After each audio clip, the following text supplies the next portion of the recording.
Racing Setups is the longest running setup shop on iRacing. Our monthly subscription options start as low as $20 a month.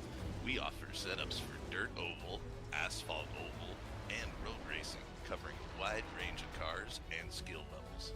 Built and tested by top-tier sim racers, this isn't just a business, it's a community of competitive drivers.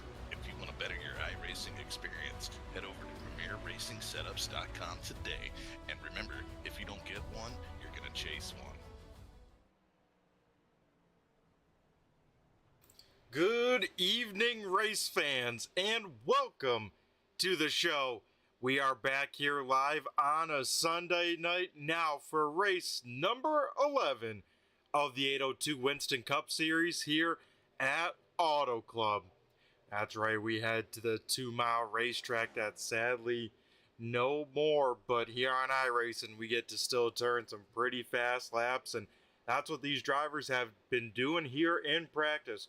Right now it's Joe Hudson with the best time in practice, and Jim Ott, James Hislop, Mike Kelly, and Johnny Barker rounding out the top 5. Of course, last 2 weeks race replay, so to get you caught up, 2 weeks ago, last time we were at an oval track, it was the 92 machine of James Hislop picking up his first ever win here on Sunday nights. Nate Brooker finished runner-up, and Scott Simley in the top 3. Of course, then last week, we headed down under to Mount Panorama.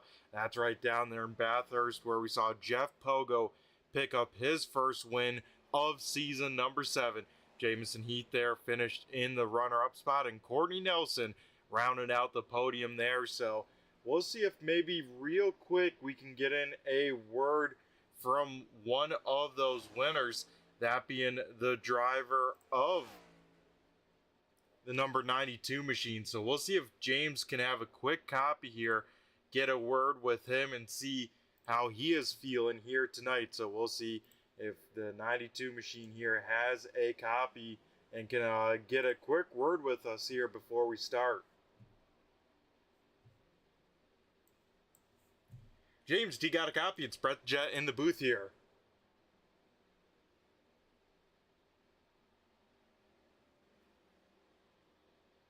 What's up? Oh, hey, man. It's Brett the Jet in the booth here. We wanted to get a quick word with you, James. I mean, last time we were at an oval track, you picked up a win in this 92 machine. Yeah, I mean, I probably had about a 5th place car that race. Just got really lucky on the whole pit strategy deal, which I'm usually terrible at. So just happy to pick up one. Yeah, exactly, man. Big win there. Last time we were at an oval track, like I said, you picked up a win here tonight. We're back on the ovals, back on the kind of the bread and butter when it comes to the next-gen cars. And here tonight, already P number 3 here in practice. How you feeling going back to turning left? I'm honestly surprised I had a good single lap pace. I feel like I'm really good on the long runs, so hopefully we get those tonight.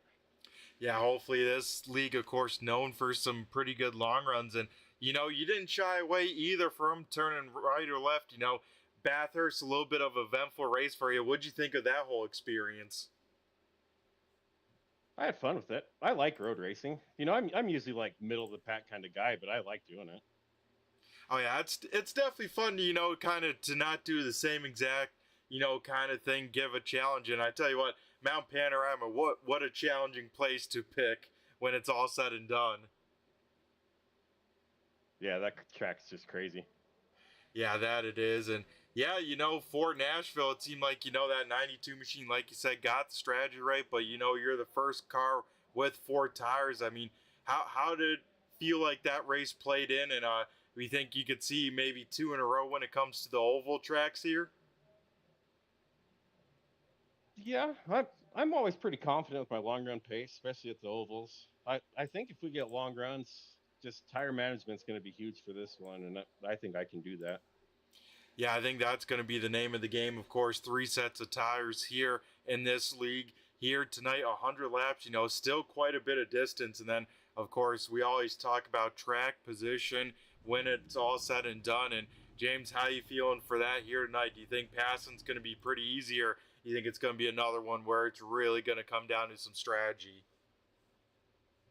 I did some officials, and it's really hard to get by somebody. I mean, once you get by somebody, it's okay, but I just think there's going to be a fight to get anything. Yeah, it seems like that has been more and more the way it's been, especially as we head to some bigger tracks, just like we see here tonight. So, James, we see you rolling out to the Speedway here, and as you get that car up to speed, we'll maybe have you chat real quick. I mean, before we let you go, what do you got for wheels and pedals and kind of the sim setup here? Just running a Logitech G Pro and Fanatec V3 pedals. Yeah, some great pedals right there. And now as you get out on the track, anyone else you want to give a shout out to, thank you to, whether, sponsors, teammates, or anyone you'd like to for that win 2 weeks ago at Nashville Super Speedway. Just you guys putting on this show, and Rob for making it happen. And my teammate Courtney's been doing some races now too, and he helps me out a lot. Yeah, it was definitely cool to see him out there down under at Bathurst and picking up a podium there. So, James, we'll let you get to qualifying here. Good luck in that. And, yeah, let's see if you can go 2 in a row on these ovals. All right, thanks, man. Appreciate it. All righty, good stuff there. That is the driver of the number 92 machine out here on the Speedway. So we'll see what James Hipsloff here has for speed in that race car. Like I said, pretty good time. All things considered, in practice was able to sit P number 3, so we'll see if he can match that here as he will come off of turn number 4, and we'll see what kind of lap the 92 can throw down on his first time lap. Right now it is still Joe Hudson with the quick time. 23 machine able to throw down a 40.26. It's off lap number 1 here for the 92 machine. Going to put him P23, so definitely has some work cut out for him here on lap number 2.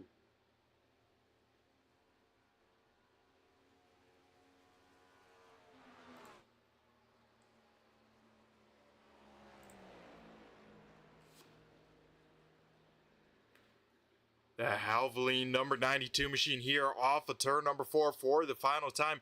He will cut that car low through the trial. We'll try and make that front stretch as short as possible. Will cross the start finish line. Does improve to a 40.43, but that'll still put him outside of the top 10, though inside the top 15 in P number 14 for James Hipsloff. So we'll have a little bit of work cut out for him when it's all said and done.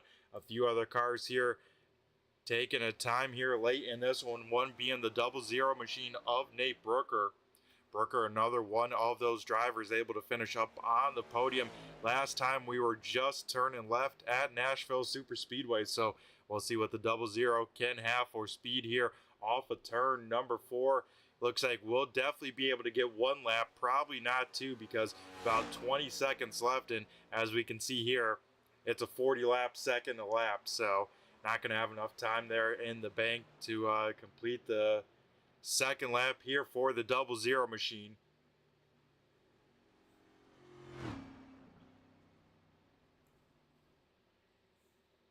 As it looks like, yeah, that will wrap up qualifying here tonight, and it will be the 23 machine of Joe Hudson walking away with the Rock Pirates RC Pole Award here tonight from Auto Club. So congrats to Joe there. That is awesome to see. And let me double check the stats here. At least for this season, I believe Joe Hudson does have 1 pole award. So this will make it number 2, tie Rob Lowell and Jeff Pogo for the most pole awards here early on in this season. Remember, this is still race number 11, but only 3 drivers now having 2 pole awards. One of them now being Joe Hudson for his second pole on the season. Congrats to the 23 machine walking away with that Rock Pirates RC Pole Award.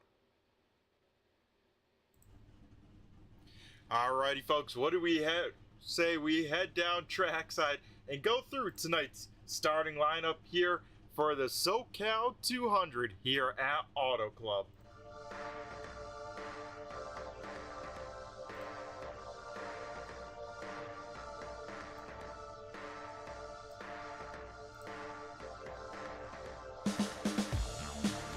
Alrighty, folks, tonight's starting lineup will look like the following. The 23 machine of Joe Hudson will lead the field down to the green flag, and to his outside will be this nice looking number 20 machine. That is Mike Wolf starting on the outside of the front row.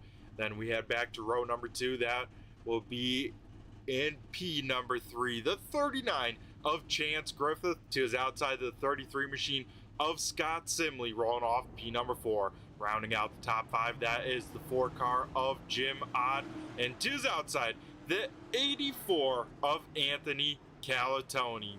Mike Kelly in the Double Deuce 22 machine will roll off in 7th, and the 21 of Rob Lowell will start in 8th. Grant Humphrey in the 48 will start in 9th, and Jeff Pogo in the number 97 machine will roll off in 10th. Josh Parker here not starting dead last in this field. He will start in 11th, and 12th will be the 29 of Devin McCaffrey. 13th going to Todd Perot. 14th is James Hislop. Kip Beasley will start in 15th. Kevin Tipton rolling off in 16th. Jamison Heath in P number 17. 18th is Dan Holcroft. Steve Ritter starting in 19th, and rounding out the top 20 is John Crosby. Nick Barton will start 21st. Eli Raposa in 22nd. Johnny Barker in 23rd. Nate Brooker here will roll off in 24th. Cliff Adams in 25th. Mason Hall in P26. Starting in 27th is Aiden Tatro. Rolling off 28th is Brandon Garan. Chris Progar in 29th, and Sean Deal in 30th. 31st, Jason Harrison. Brandon Hinton in 32nd, and Rabia Caton rounding out the field here tonight, as he will start in 33rd. Field getting ready to rock and roll as we go green flag racing here at Auto Club. Joe Hudson a little bit slow through the gears. Here comes the outside lane, as I tell you what, huge gap behind Jim Ott to Grant Humphrey. Not sure if the 48 machine maybe started in the wrong gear, but here we go. Joe Hudson sliding across the nose of the 20 machine, as here we go, contact off of turn number 2. More trade and paint for this race lead, as Mike Wolf and Joe Hudson, man, elbows out here early, elbows out on lap number 1, but everyone knows the name of the game. It is that clean air. Those two fighting hard for this race lead. Joe Hudson going to have a little bit more of the run up on the top side. He will lead lap number 1 here as they continue to try and side draft race hard. Now Rob Lowell taking a peek to the outside of Anthony Calatoni, trying to get that 21 machine rocking and rolling up against the fence. And that's what we'll see all night. Cars continuing to kind of working closer and closer to that wall, especially as, you know, handling and grip going on away. I think early on issues maybe for Mike Kelly, as well as maybe the 00 machine of Nate Brooker, both them not out on the speedway currently.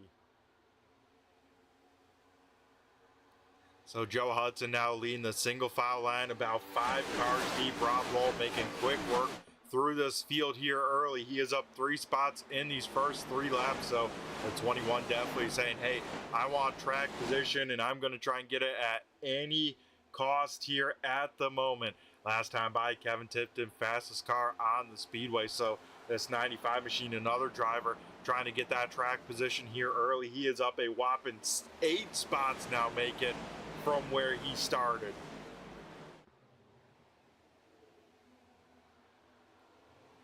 Tipton continuing to try and pick up cars here, now trying to work over the 39 machine of Chance Griffith. Will get the job done there down the start finish line and into turn number 1.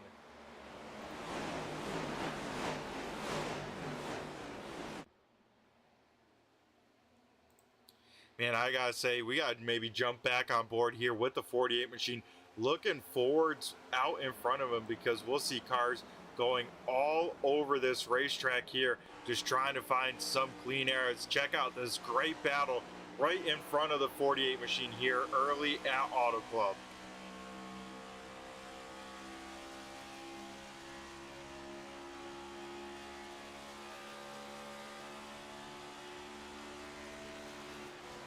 We can see also way off in the distance there, battle for the race lead between that black and purple 20 and 23. Mike Wolf now has the momentum up on the top side.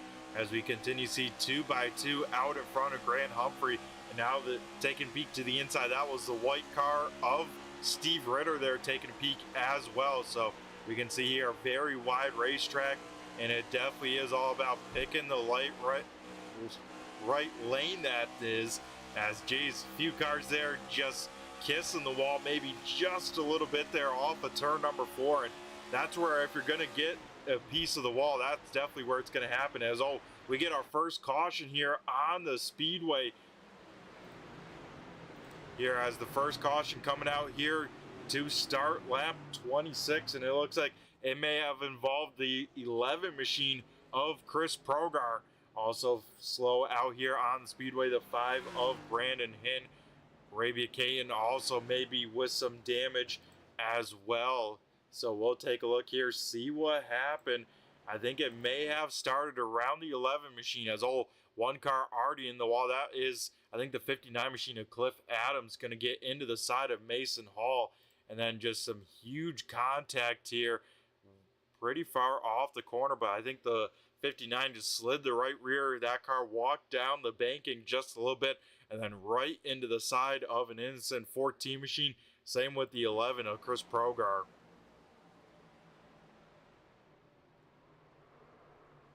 Looks like Brandon Hinn and Arabia Kane there, both just locking up the rears, trying to get those cars woed on up and out of incident. So I don't think too much damage. Yeah, the question is how much right side damage is going to be to that 14 machine, because he got a pretty good hit in that right rear quarter panel, as well as did get a piece of the wall. And you can see the damage to the 11 machine. Both ends of that front end pretty heavily damaged here early in this one.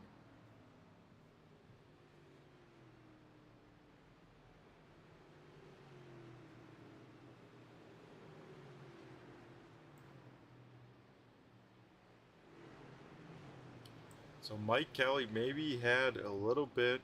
We'll see what happened to the 22 machine, because here this happened already.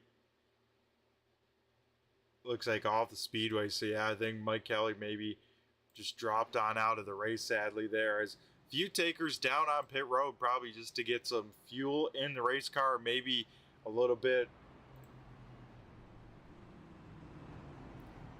of damage repair. As interestingly here, top 2 down on pit road, both Joe Hudson and Mike Wolf both coming down to top on off. So that will now give Scott Simley the race lead here under the caution flag. So interesting there. Not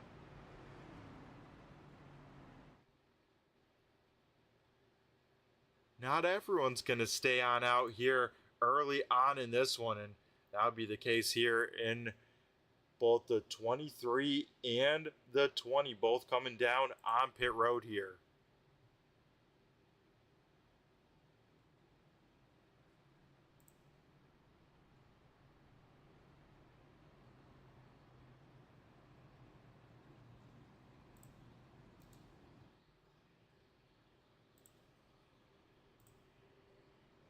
As under the caution flag, maybe we can get this old tower kind of looking a little bit better, as well as that here at the start finish line. 33 machine gonna have the choice here where he wants to restart, whether restarting on this inside lane or the top side. Anthony Calatoni will then file in wherever the 33 does not choose where to start. So it looks like Simley here tonight gonna elect to restart here on the outside lane here. So the rest of the field gonna double file on up, and we'll get ready to head back to some green flag racing next time by. It's gonna be Simley and Calatoni on the front row. Row number 2 gonna have Ott and Lowell. Then row number 3 gonna have Griffith and Timpton. So definitely some early movers and shakers here tonight here in this one.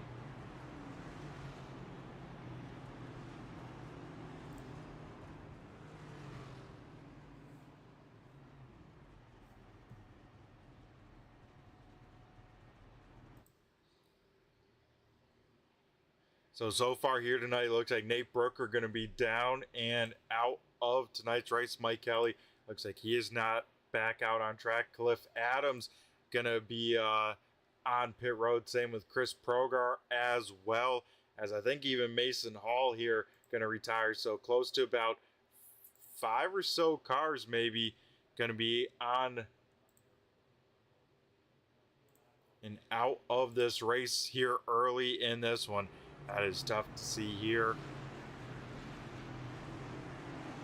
But here we go. We get ready now for the iRacing pace car to make its way down to pit road. And now it's going to be the 33 machine of Scott Simley. Going to be in control of this field. Can fire off anytime inside of the restart zone. So it looks like this time Simley going to go later in the box, right around that last Geico sign. Going to get a great jump out in front as we head back to green flag racing out here tonight here in this one.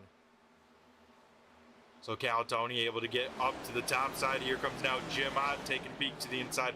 3 wide off of turn number 4. Turn number 2, let's make it for the race lead. Ott down low, Simley up top. Cal Tony going to be in the middle for the time being, though. Ott not going to have the momentum like the other 2 cars. Cal Tony, though, going to drive it in there deep. Going to try and clear Simley off of turn number 4. Looks like he will be able to do that. New race leader, Anthony Calatoni, now to the point. So Calatoni now leads the way here tonight over Scott Simley. Rob Lowell still hunting there in that 4th position, still making that outside lane work. A few cars here really ripping the top, one of them being the 71 machine of Jamison Heath. Heath, another one of those cars, putting that thing right on the limit here as up towards the front here. Rob Lowell trying to get around Scott Simley. Jim Ott going to throw a little bit of a block there just to make sure the 21 can't get to his inside, but they're all still chasing Calatoni as he gets loose. He gets in the wall right there. Calatoni going to kiss the wall there off of turn number 4. Like I said, that's going to be a sight here each and every lap here as drivers really going to push it to the limit, especially off of turn number 4, because you get that corner wrong, you are a sitting duck down these long straightaways here at Auto Club. Looking a little bit right behind the race leaders here, Josh Parker here in this 26 machine, trying to get up towards the front here tonight. Parker, of course, absent in the last 2 races, and that has left the door open. Still, no one has claimed the bounty on Josh Parker. No one has beaten him straight up here. And here tonight could be the night. We'll have to find out here in about 85 or so more laps. But right now, Parker sitting just inside of the top 10 here for the time being. He is currently, though, battling Devin McCaffrey, Brandon Garant also in the mix. And same right in front of them, another patriotic scheme. That is the 97 machine of Jeff Pogo. Pogo waiting and biding his time as well. Up towards the front here, Rob Lowell trying to get around Jim Ott for the 2nd position. As Calatoni a little bit loose. Calatoni big time loose. Same with Jim Ott. Ott a huge save out of the number 4 machine. I mean, man, how did he not have that car either head down pit road or swing back up? But you can see Calatoni get loose. He has to correct that car, wash up right in front of Jim Ott, and then not having as much wheel as he did in that race car. That back end stepped out on him quickly.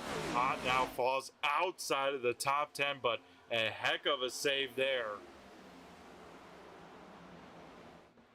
As with all that calamity going on around him, Rob Lowell able to take advantage of all of it, and the 21 machine now out in front. I said right from the drop of the green flag, based on what I saw from this driver, I said, man, he is going to be going for track position, and that is what he has done. The 21 machine sits out in front. Calatoni there still hot on his heels. Scott Simley right there. Same with Kevin Tipton. And how about this? Jeff Pogo inside of the top 5 as well. So some great battles here going on currently out here tonight. As we will try and get the timing and tower, you know, looking a little bit better. I think we had some summer interns come on in here and make some changes without me knowing. As that looks a little bit better. It looks like we're not currently always under caution, so We will, of course, keep an eye here on this battle as Devin McCaffrey now trying to make a move here on Jeff Pogo. So we'll see if McCaffrey can complete the pass. No, he cannot there off of turn number 2. So now the 97 machine going to have the momentum for the time being up in that second lane here.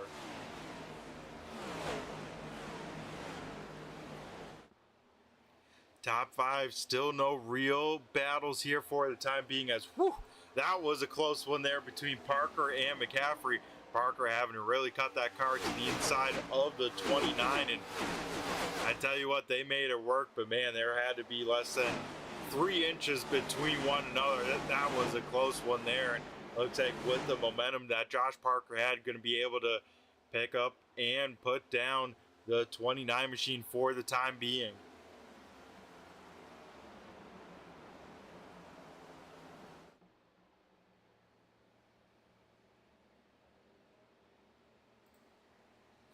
So things starting to calm on down just a little bit for the time being. We look a little bit deeper in this field here around Nick Barton, James Hislop, Jamison Heath, all right here under a blanket, currently trying to get some runs on one another. First driver, though, to make a move of those 4. How about John Crosby here in the pink number 73 machine? So Crosby, another one of those drivers, been on a pretty hot streak when it has come to the ovals the last couple weeks, and Crosby here looking to pick right back up to where he left on off as he will continue to have to drive up through this field as the 73 machine started deep here tonight, and this one starting in the 20th position. Simley having a good run here on Calatoni, able to get to the outside of the 84 machine.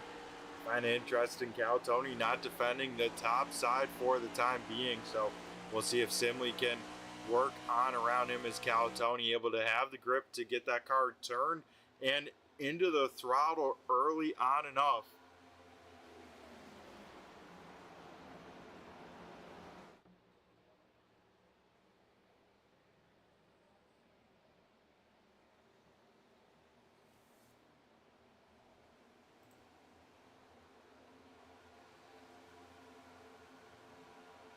Heading back to that 4-car battle here. Looks like John Crosby couldn't quite get the momentum that he needed to get around the 42 machine, so he will tuck in line for the time being. But right in front of them, James Hislop, Kip Easley here, currently in a good battle.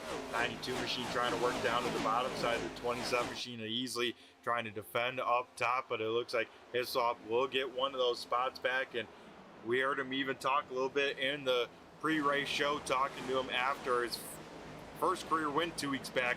He said, man, passing's going to be pretty difficult here tonight, and he's showing us why, up 2 spots from where he started. But that pass on the 27 machine, you know, took a lap and a half, almost 2 laps to complete.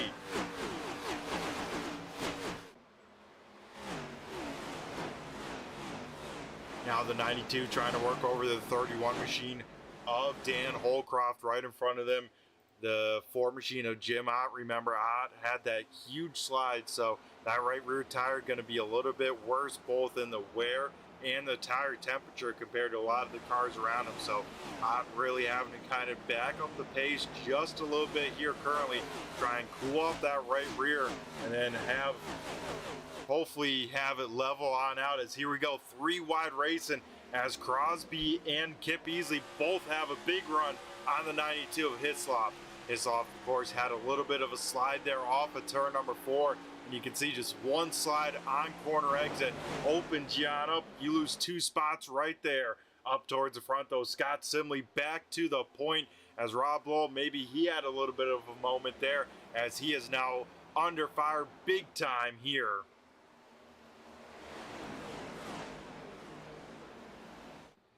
Battle for the race lead starting to bunch back up here once again as Tipton now stuck on the bottom side. Momentum not with him.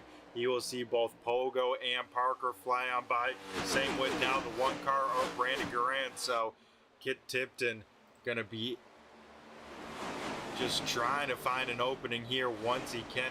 Makes up a little bit of time there down the into the corner, having to drive through the shorter distance. But man, when it comes to these straightaways at 95, losing a lot of mile per hour. I mean, going into these corners, he hits about 185. Cars on the top side, I mean, upwards of 190.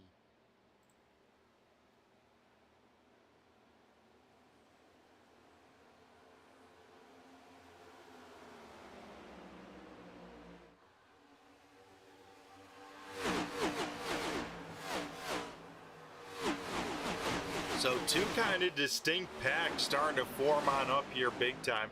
That 4-car battle that we were looking at, a few laps ago, leading now pack number 2, has started to lose the touch a little bit to that front pack draft. So now John Crosby in the 73 machine leading that pack. He's going to try and hopefully tow a lot of those cars back up to this lead pack. But the top 10 here currently in their own kind of zip code for the time being. And this top 10 currently starting to get a little bit more spread on out here, so we could start to really see who took care of their tires and who has the long run pace as we continue to click off more and more laps here tonight at Auto Club.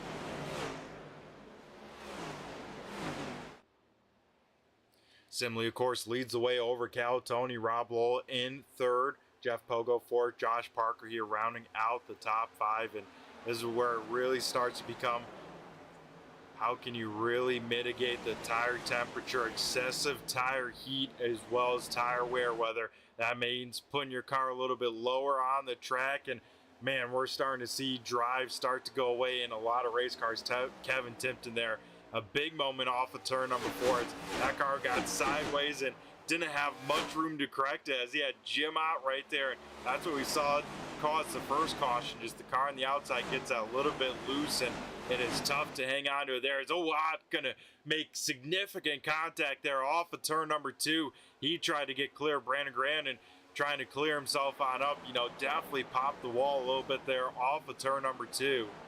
Well, that car is still keeping some pretty good pace for the time being, but pretty heavy hit there. As now here comes Josh Parker trying to work over the 21 machine of Rob Lowell, as these leaders starting to drive on away just a little bit here tonight. Simley and Calatoni about a 4-car length gap between one another, and now they're starting to put more and more time between them and the 21 machine. I think that's where we see Josh Parker and both Jeff Pogo say, hey, you know what, it is starting to be go time here if we can. Parker had to exit there very low with Jeff Pogo starting to sniff 3 wide there, so really had to kill his momentum on corner exit, so has to fall back in line, has to restart to build up the run here. Jeff Pogo now trying to go slow down this 21 machine with a little bit of side draft. Can't quite do it here this time by, so he'll be another one to have to fall back into line. And here comes where the next gen racing can get a little bit of frustrating, and we can see some patience running thin as, hey, you're trying these moves, making them work, setting them up for multiple laps, and when it comes down to it, it almost depends on if the other car makes a mistake. So it can become, hey, how long are you want to be held on up before you start, moving up a race car on entry or something like that. As though 3 and 4, Jeff Pogo going to be able to complete the pass for P number 3. So Pogo off the win last week at Bathurst. He is looking to keep that momentum. He is doing just that. Has driven up into the podium now in the 97 machine for the first time here tonight.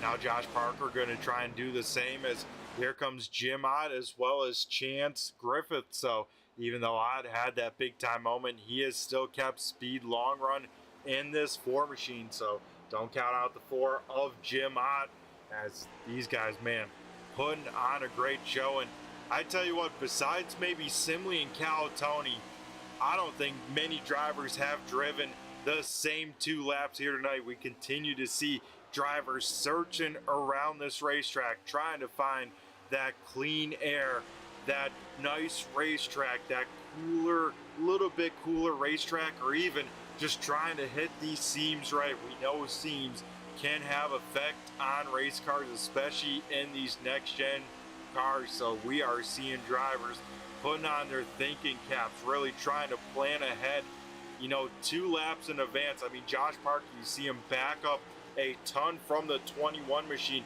You'll see him start to get a run here through the corner.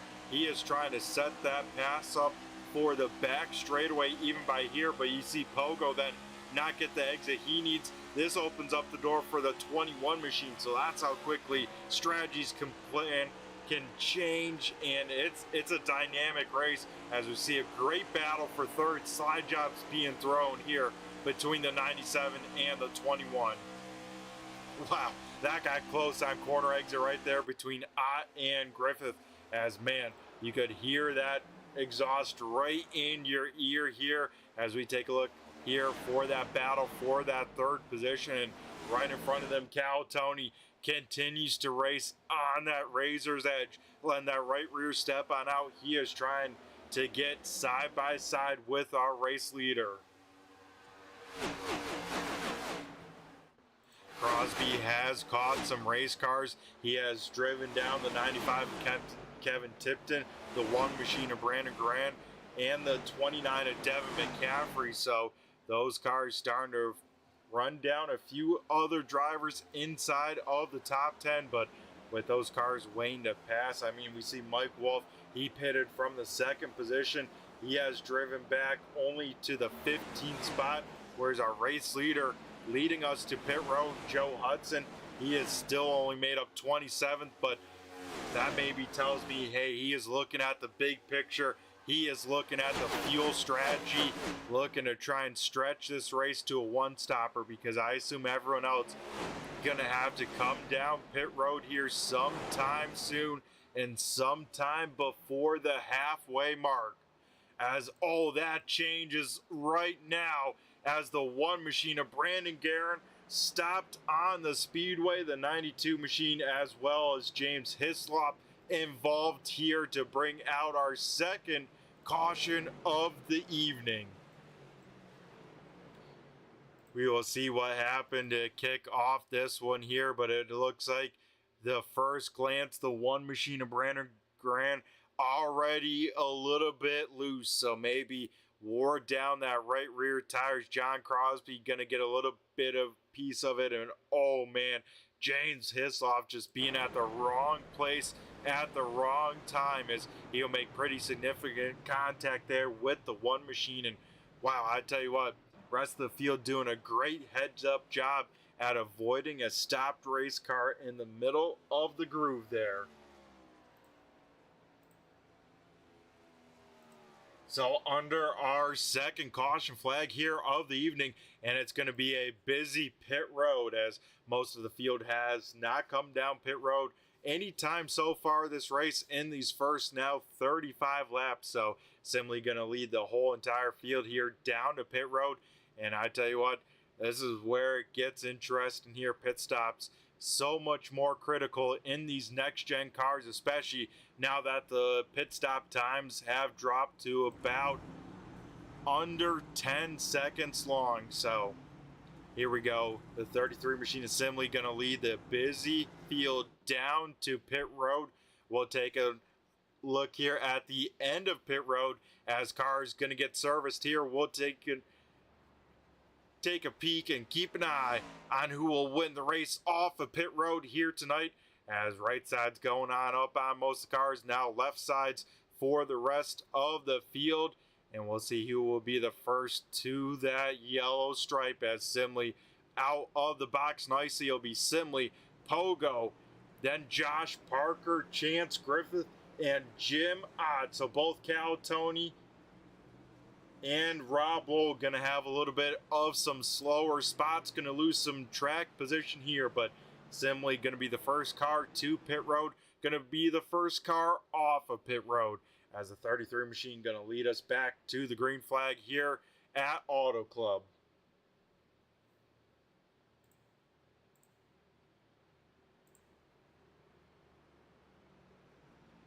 And of course, Scott Simley here looking for that first win of the season. Has been pretty much the best driver in the stats department without a win here so far this season. So it's only a matter of time before the 33 will end up in victory lane, but I think the big picture, Simley wants to end up in victory lane. He is now just 26 points back from Josh Parker, so a win would go a long way in the title fight for the 33 machine, but that title fight, of course, a lot tougher here as Josh Parker going to restart in the third position. As here we go, lights go out on the iRacing pace car, and it looks like Simley once again going to choose the outside lane here for the second restart of the night.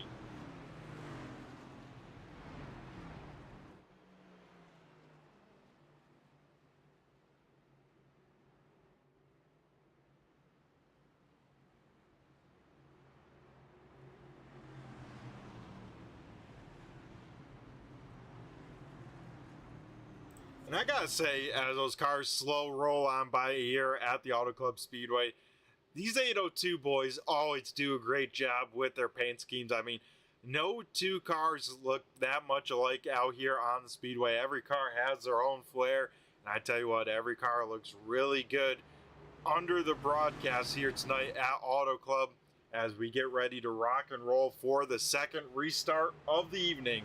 It's going to be Simley and Pogo on the front row, Parker and Griffith row number 2, row number 3 going to have Ott and Calatoni.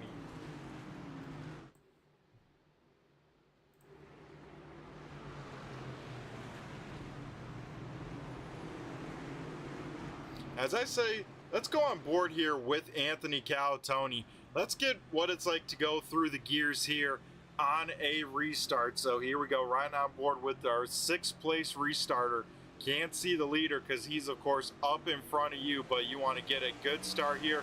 Calatoni will do just that, try and push the 39 machine, and it looks like actually Jeff Pogo gonna be dead even here with Simley going into turn number 1. It's gonna be 3 wide here. Contact though, as one car almost goes around. A great save there by the 39 machine of Chance Griffith. Man, Griffith, a great save in that one. I believe the 21 machine of Rob Lowell got into the side of him there, but wow. I am impressed. No caution flag there. Everyone keeps their cars facing in the right direction. And with all of that, from the inside lane, Jeff Pogo gonna pick up the race lead.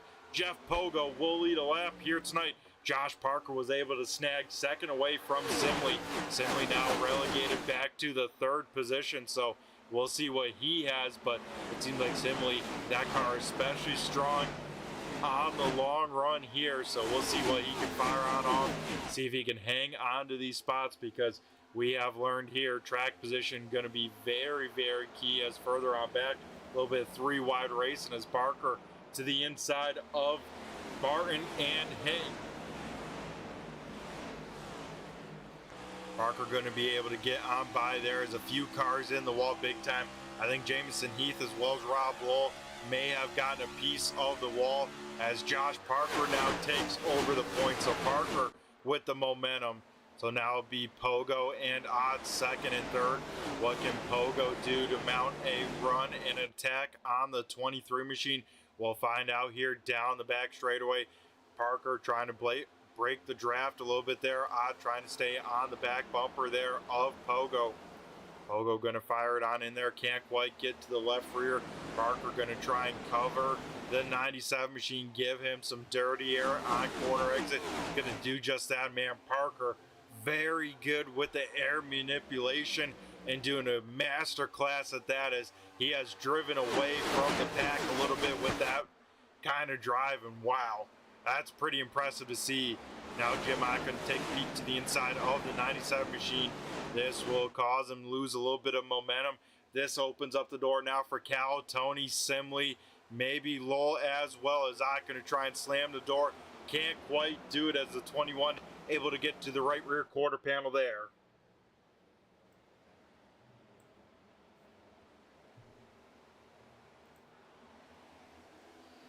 Not able to get in line at least that time by, but out in front, man, Josh Parker trying to pull out a way if he can get above, just above, let's say half a second, he can start to break the kind of slipstream air physics here in iRacing. So Parker trying to get to that gap right now. He is within that gap, so Pogo gonna have to push a little bit more. He has to make sure he stays in touch with Josh Parker. Can't afford to lose touch with the race leader here, especially at this point in this one. I tell you what, Josh Parker here, he is hitting his marks. He is driving on away. Let's ride on board with our race leader, looking on back and just see what kind of lines he is running. And he is throwing down some fantastic lap times. I mean, last time by running by himself, Josh Parker able to throw down a 40.68.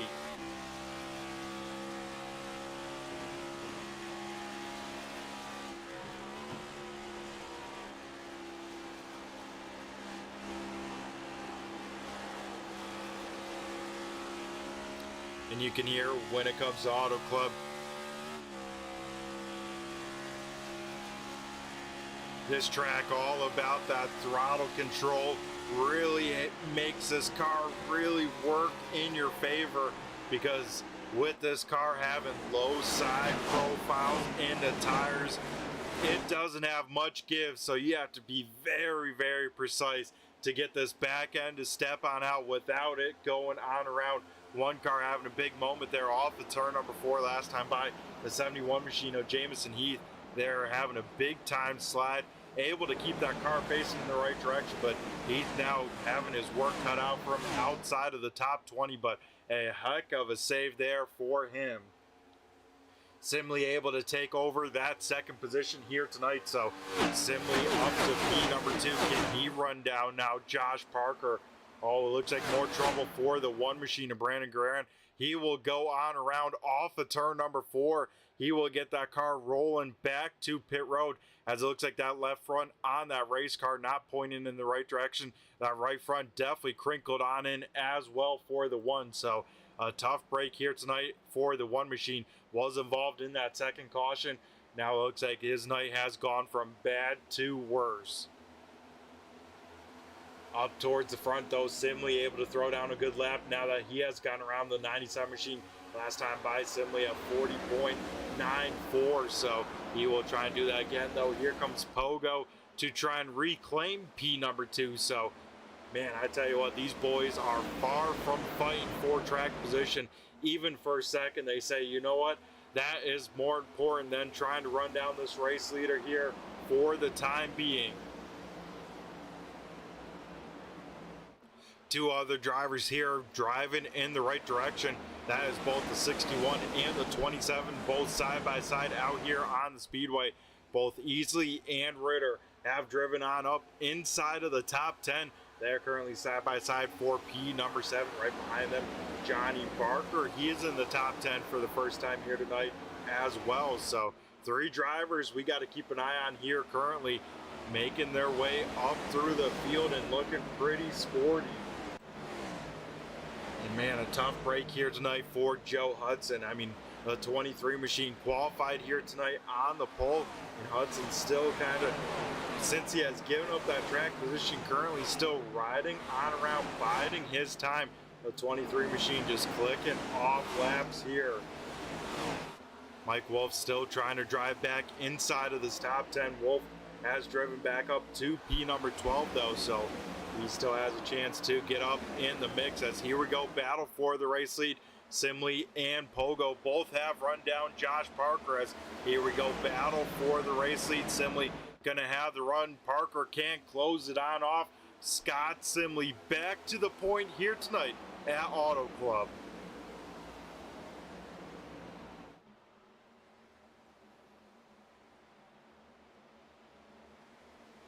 Parker gonna hope that there's gonna be enough of a gap behind him to slot in front of Jeff Pogo, but man, Josh Parker has figured out some sort of exit there off of turn number 4 to get a really good run and stay side by side to the car to his outside. As man, Parker is figuring out a line down here on the bottom side and making it work, as Jim Ott able to get to P number 3 with a great move there. A big time from the bottom to the top, and That's what you're going to need to do once these tires wear on out. I mean, in this run now, we have about 15 laps on these set of tires, so we are going to start to see that tire wear continue to fall on off, and that right rear tire going to get hotter and hotter. We're going to see who can continue to get off these corners and keep the speed in their race cars.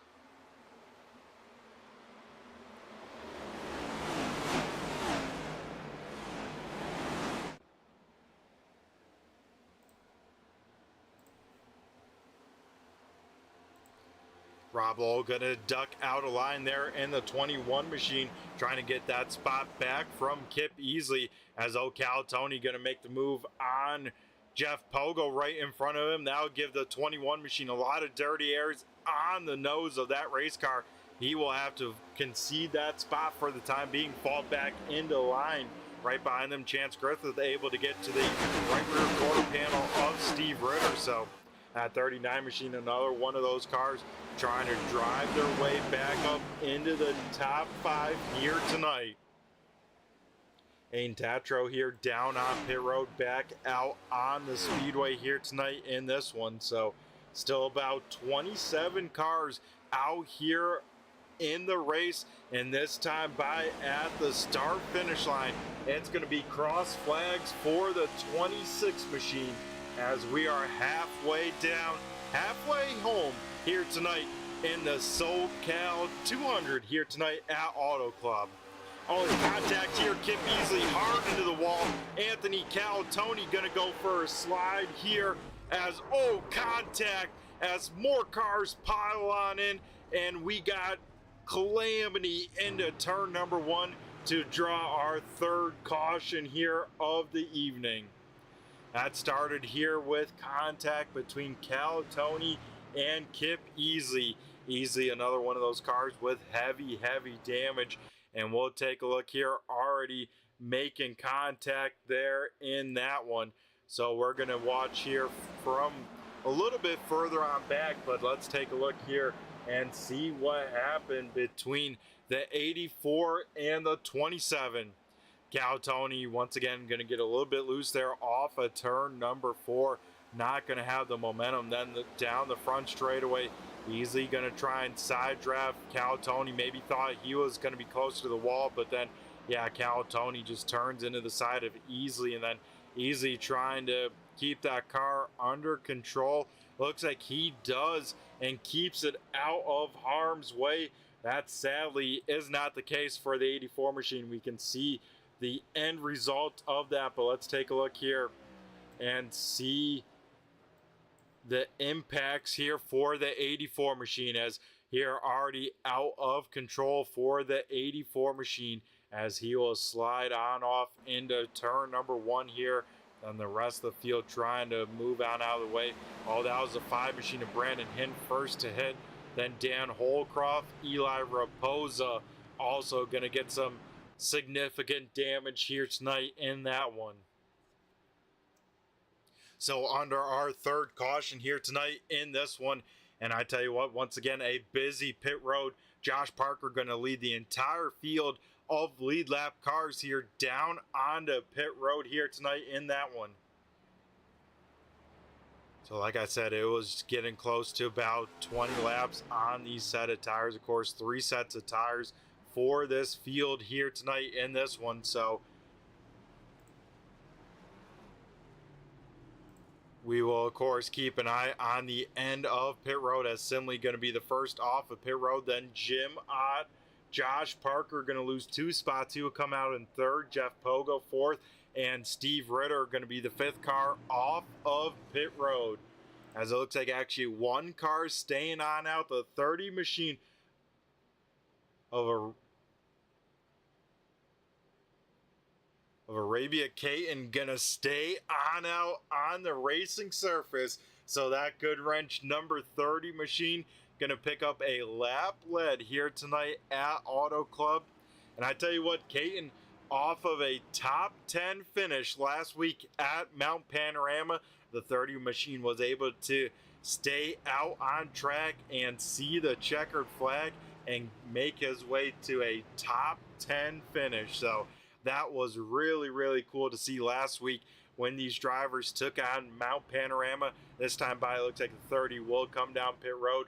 He will get awarded a lap lead, though, as he will come down for service. And here we go, Simley going to be the driver once again, leading the field to green flag, and this time Simley going to choose the inside lane. So last time the 33 machine chose the outside, lost the race lead off of turn number 2. This time by 33 not doing that. He will start on the inside of the front row here.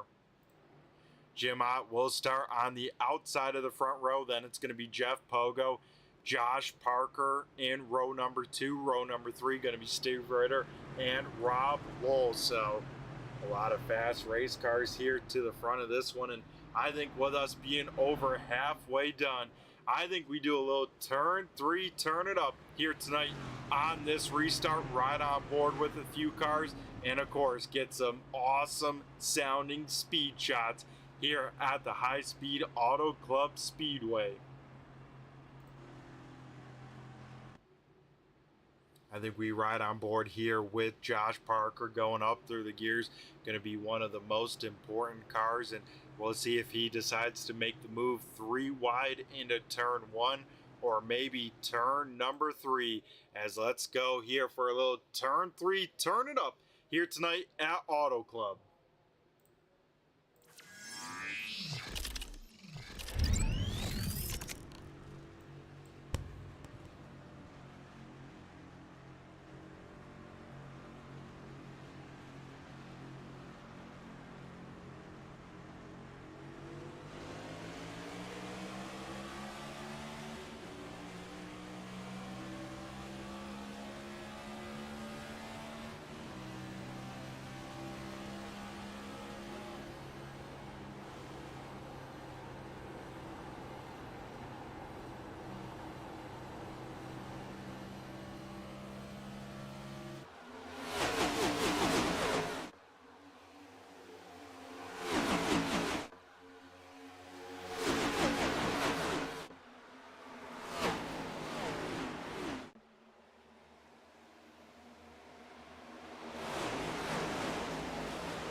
Alrighty, folks, we come back here to live racing action here.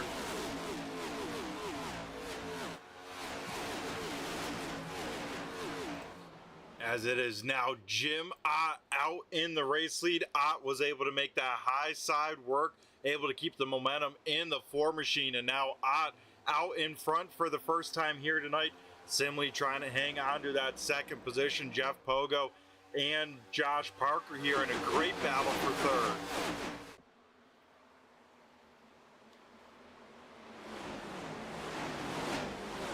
Parker once again, man, he can really roll that bottom side nicely, able to get that car to drive all the way down to that white line, try and make that corner as short as possible. And with that, he has been able to make quite a few passes in one corner just by doing that. I tell you what, those drivers that made their way inside the top 10 that we should keep an eye on, continue to march forwards, as Steve Ritter, he is inside the top 5 and 5th. Johnny Barker just took over 6th position in the 6 machine. As old contact here, huge hit with a car leaving pit road. John Crosby and Rob Lowell gonna have heavy damage and not sure who it was that they collected on pit road as well, but a tough break there. Rob Lowell from inside of the top 10. His night looks like will come to an end here on lap 59 as that left front definitely broken and done with that here tonight. A tough break there for Rob Lowell. We will try and see what happened there. I think it may have collected an innocent Arabia. Caton might have been the car that they collected with coming off of pit road. Let's take a look here, see what happened going into turn number 1, both Crosby and Rob Lowell. And it looks like John Crosby just trying to side draft there, gets into the left rear quarter panel of the 21 machine, of course, shoots that car right on down, and then Caton serving a pit road penalty, just absolutely gets blindsided there. And Rob Lowell does a great job keeping that car out of the racing groove, let's say, out of harm's way as cars coming at full bore there. But a tough break for those cars involved as they will be done here tonight. Not sure what happened to the 92 machine. James Hisloff here with that, looks like maybe wounded race car, trying to limp that car around this speedway here tonight. So it looks like about 20 cars left tonight in this one. Of course, we started, I want to say, about 32 cars when it took the green flag. So a little bit of race of attrition here. That's what kind of can happen. I mean, when aero matters as much as it does here tonight, side draft is so valuable that, man, it is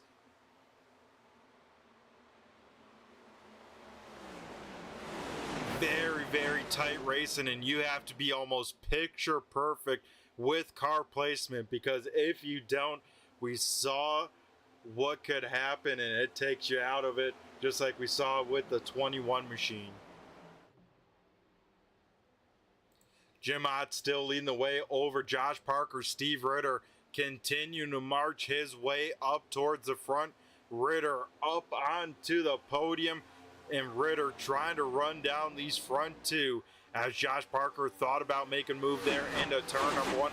Going to stay into the draft, though. Ott will run the bottom. Looks like Parker going to run the middle lane to run the different lane, and that's what it comes down to. Josh Parker, with running in second there, has to pick whatever lane that 4 car does not choose to run. Right behind them there, big move there by Chance Griffith. Pulls that car to the inside of Jeff Pogo. Pogo going to try and stay to the outside of the 39. Right behind them, Barker trying to get clear. Barker can't. He will slide down pit road. Heath, a huge slide into the grass. The 71 will somehow keep it off the wall, but a huge slide with it. Johnny Barker having to make evasive maneuvers, will go down pit road and may come to a stop here. They do have to make one more green flag pit stop. I think Barker could make it to the end, so we'll have to see if he got a penalty for speeding on pit road, but hey, that could maybe lead us into green flag pit stops. Also, we got a shout out chatter in the YouTube chat land. I think we got Julia out there, so shout out to Julia out there in the chat lands as here we go. Jim Ott continues to lead Josh Parker and Steve Ritter. The top 3 going to snake down the front straightaway with themselves as Jeff Pogo and Chance Griffith both trying to get on the loud pedal, catch those leaders. As I think maybe a little bit of smoke there off of turn number 4. Not sure who it was from, as everyone's still keeping their cars up to speed, but now we are definitely seeing fatigue in that right rear tire. These guys driving these cars on the razor's edge, and that's because even this part in the corner, just coming off the, let's say, just unwinding the wheel, coming off from the apex of the corner, these guys still above 160, almost 170 miles an hour. So that's where we're seeing this dance in these race cars, is getting on that razor's edge without overdoing it. And all it is just a little bit more throttle, like we saw with Johnny Barker. That's all it takes to get something to step on out and have a good night go really, really bad.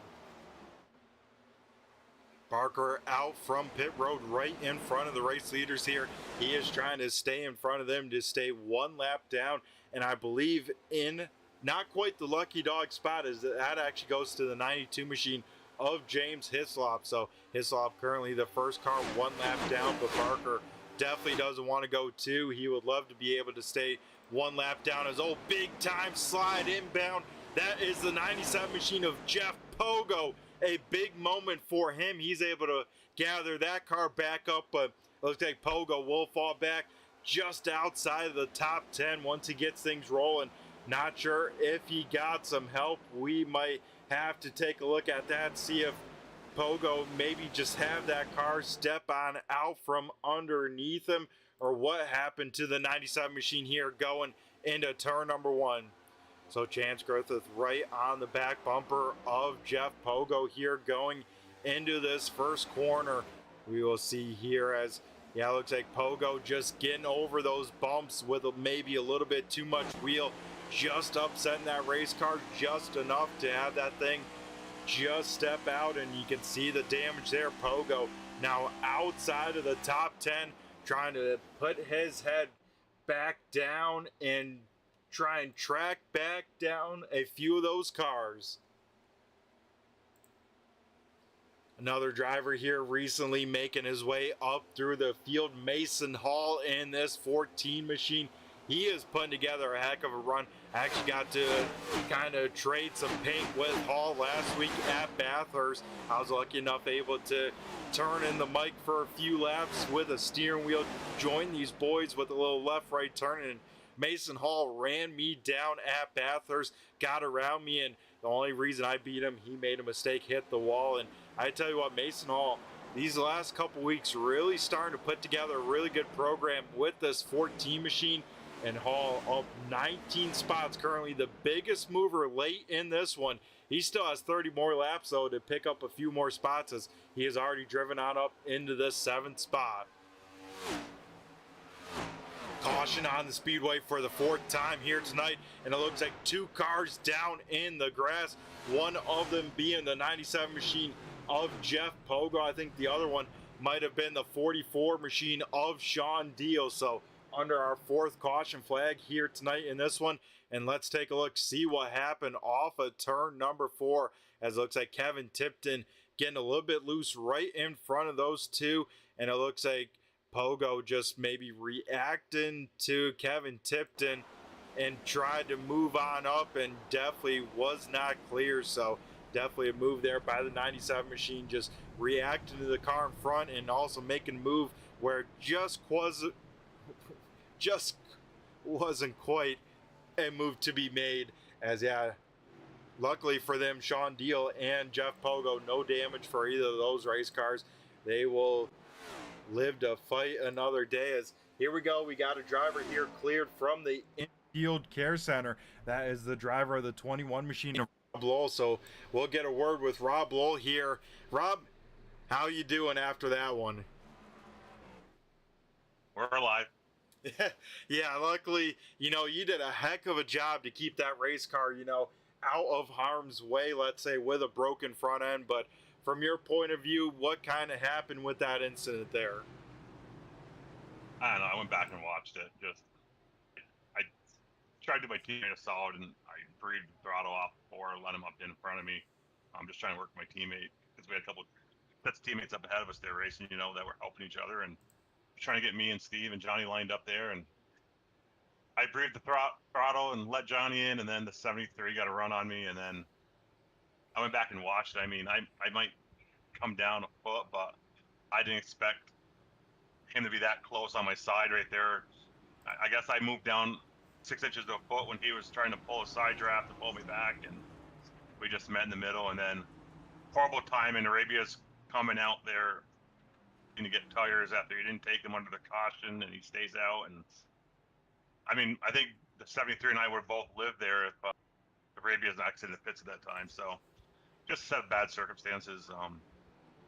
Ain't got a whole lot to say. Yeah, it definitely seemed like that. Definitely the worst time in there to have that car kind of coming out of pit road, to kind of collect you and ultimately end your night. As yeah, I assume the damage was way too far to be done and repaired, because that left front, you know, was like facing 45 degrees to the left on your car. Yeah, I had the meatball, so it's just the way Sunday night's gone on in this season. I cannot wait for this season to be over.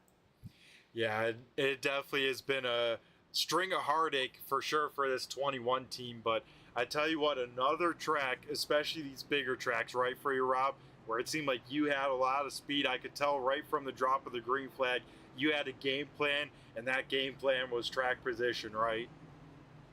And this has historically been a horrible track for me. And I got out there, I got my bonus point for lead, and then I just kind of, I looked down and we had that green flag field, and I was about 3 laps short of halfway. So then I wanted to drop back and get behind 3-4 cars and just kind of suck up the draft and save some fuel. And we were doing that, and then we all pitted there, somewhere in the 30s.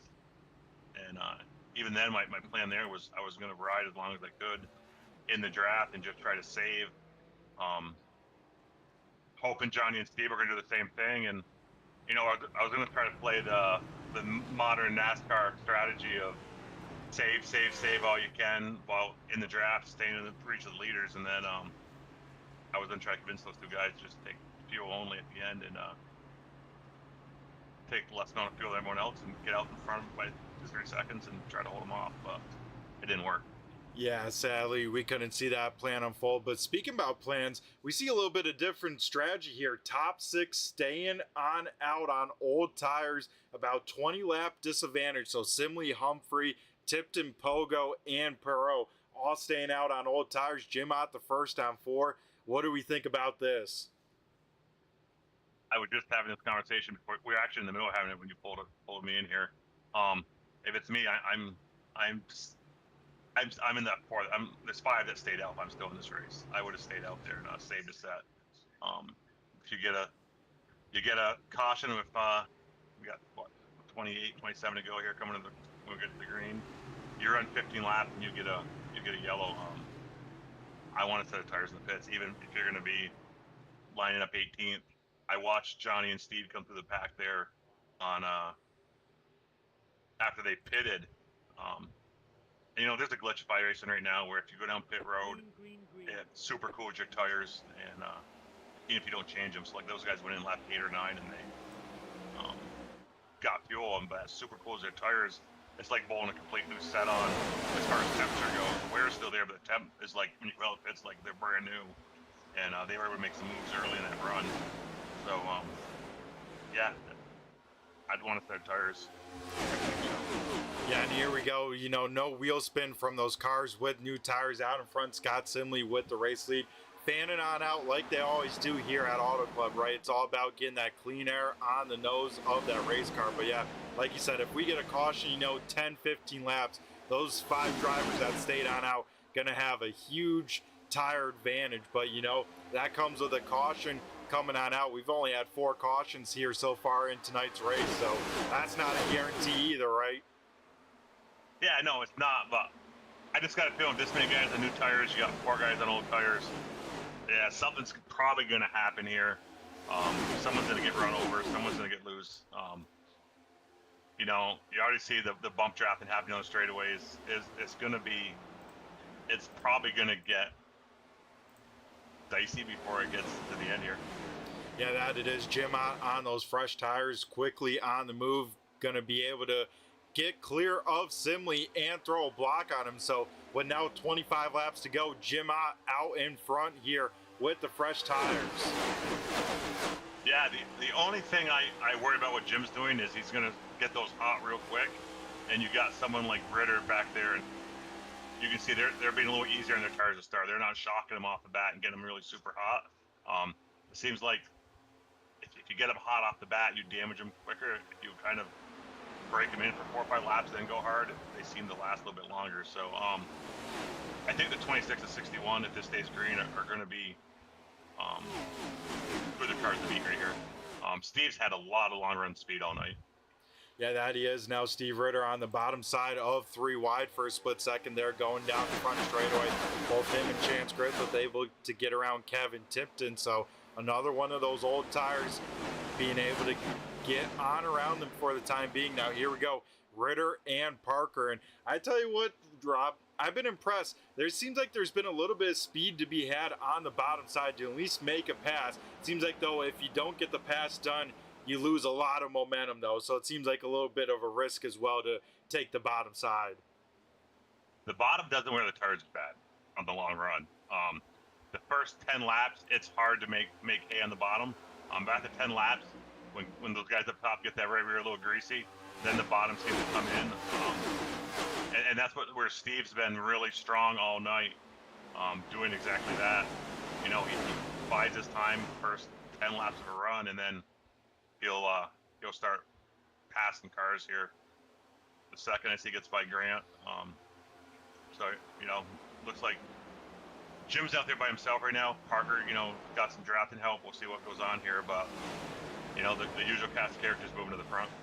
Yeah, that it is. You know, Jim, like you said, out in front. Josh Parker now able to get into the second position. Grant Humphrey trying to hang on into third.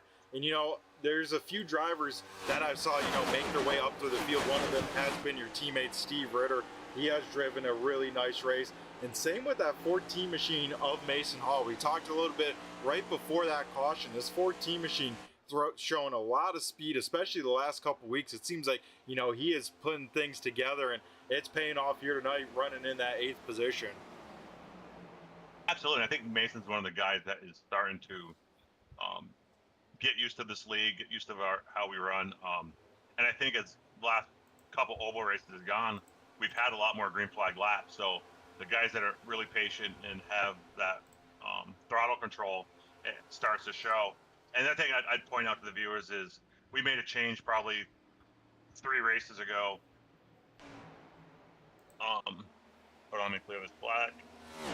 Yeah, I was going to say right there, we had 2 cars slide down into the pit road there as Sean Deal, I think, may have gotten a little bit loose and collects our lucky dog candidate from last caution, James Hislop.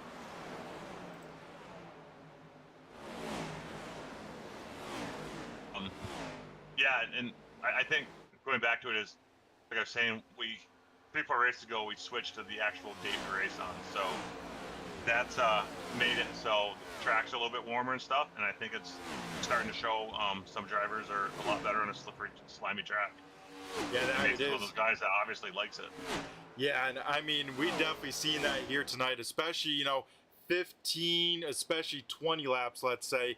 We start to see this thing starts to get really a handful, especially off of turn number 4. It seems like that right rear starts to go away. It starts to get a little bit slippery, a little bit slimy out there. And I tell you what, that's what makes Auto Club fun, right? Yeah, this is a great track with these cars. A lot of fun. And I'm just looking at right now lap times. Josh is the fastest car out there at a 40.60. Chance is a 40.57. Ritter's a 40.65. Ritter turned that 6.5 when he was passing Humphrey the last lap. So this lap here, looks like they're all going to be pretty much clean. As I say that, Josh jumps to the inside of Jim Ott, but we'll see here the next couple laps. We're going to find out who's got what with we're coming to 16 to go, 17 to go.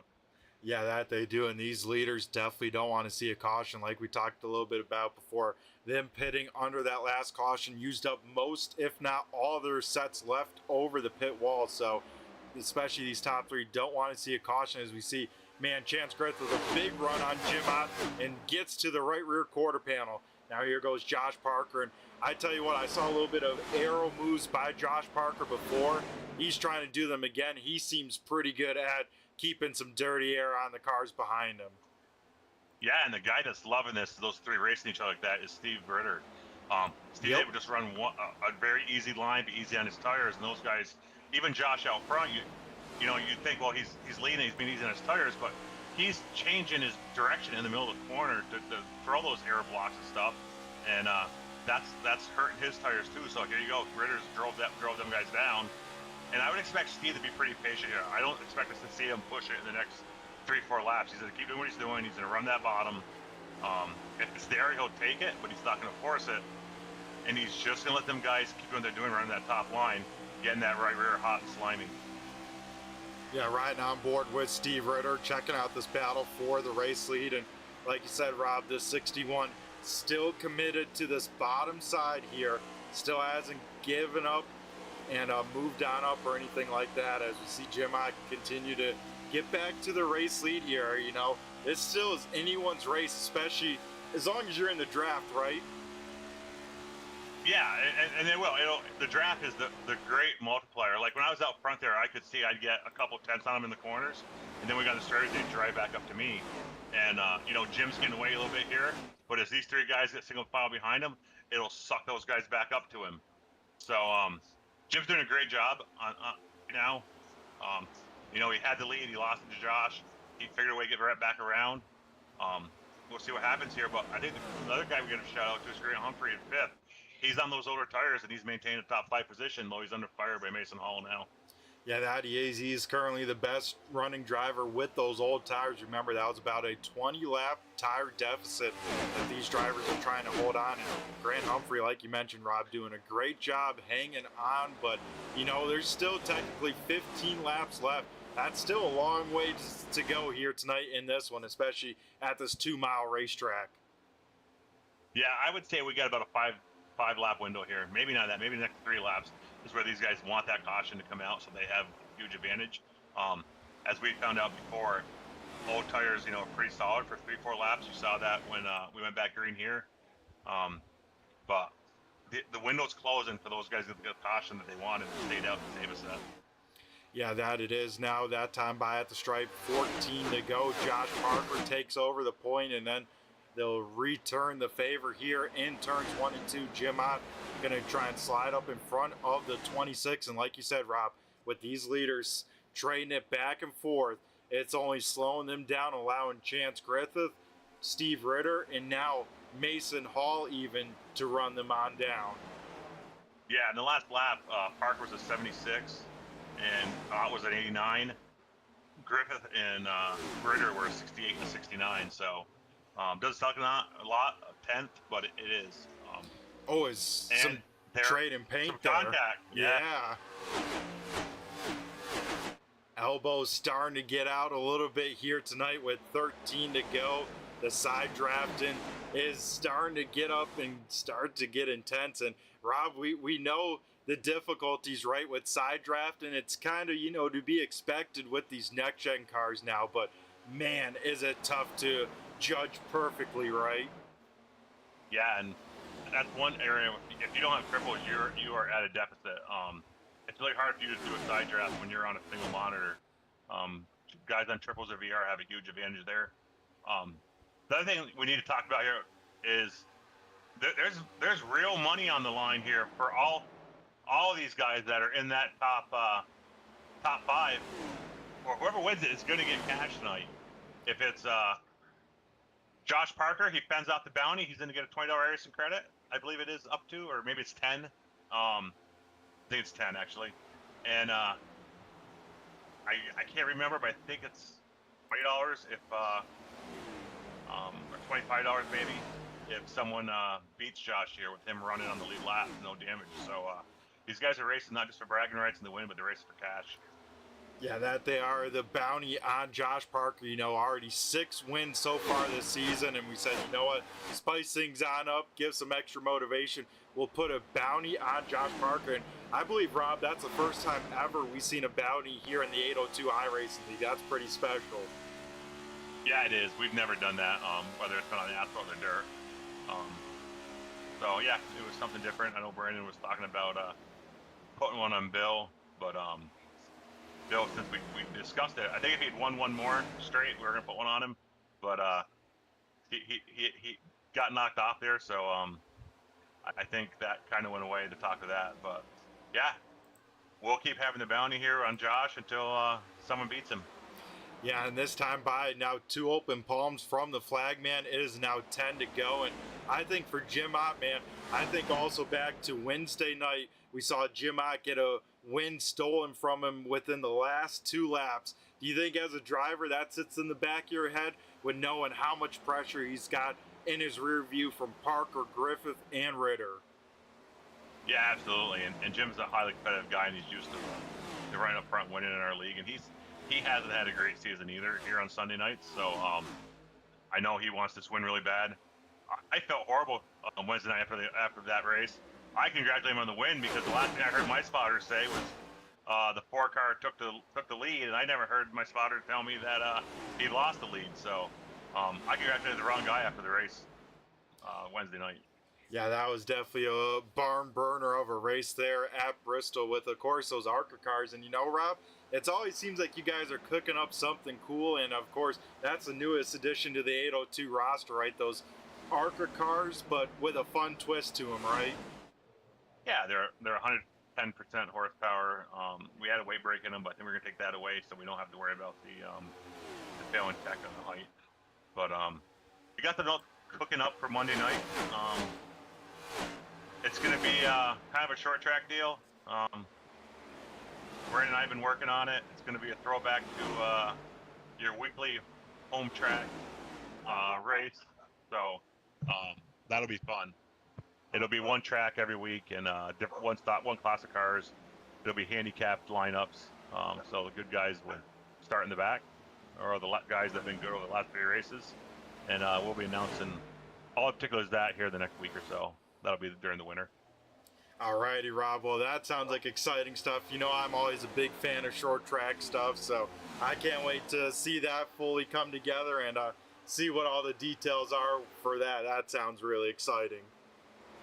Yeah, it should be fun. I'm just watching lap time too. The last 5 laps, Jim Ott has been slightly better than these guys. His average on the last 5 laps is a 40.763 to Parker's 769. They're the only 2 depths still down in the 7s on the 5-lap average. So, looks like it's going to come down to these 2 maybe, unless they get battling side by side, and then Chance and maybe Steve gets up there to him. But I feel like Josh is measuring him here right now. Like Josh is just trying to see if Jim's weak somewhere and where he can make a run at him.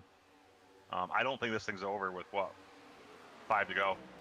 Yep, we just got 6 to go at the start-finish line, Rob, and I mentioned a little bit before as well, and I'm sure you can speak more on this. It seems like, especially with the next-gen car, you know, you got to really think about your classes, really plan them ahead.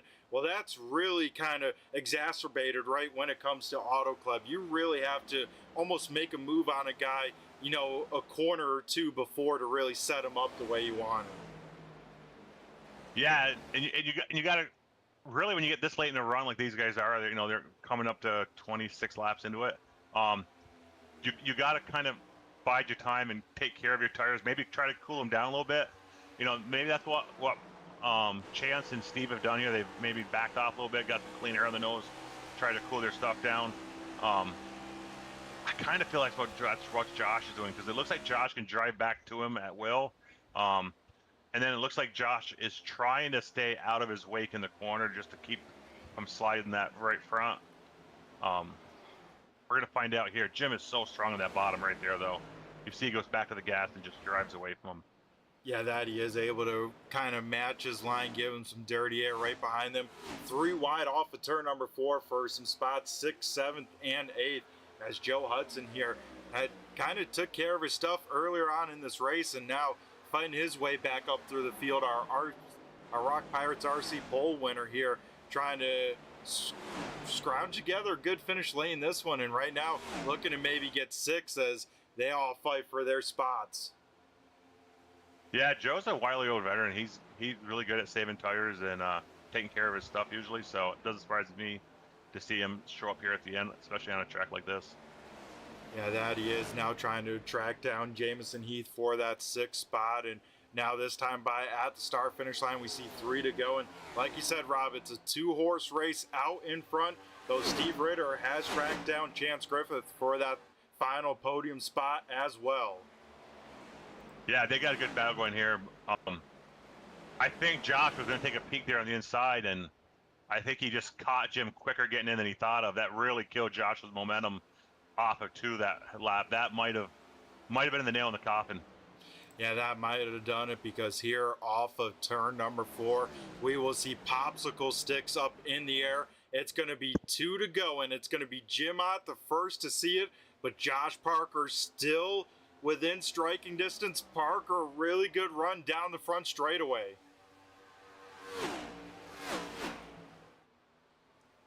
Those 2 side by side there into turn number 1, though.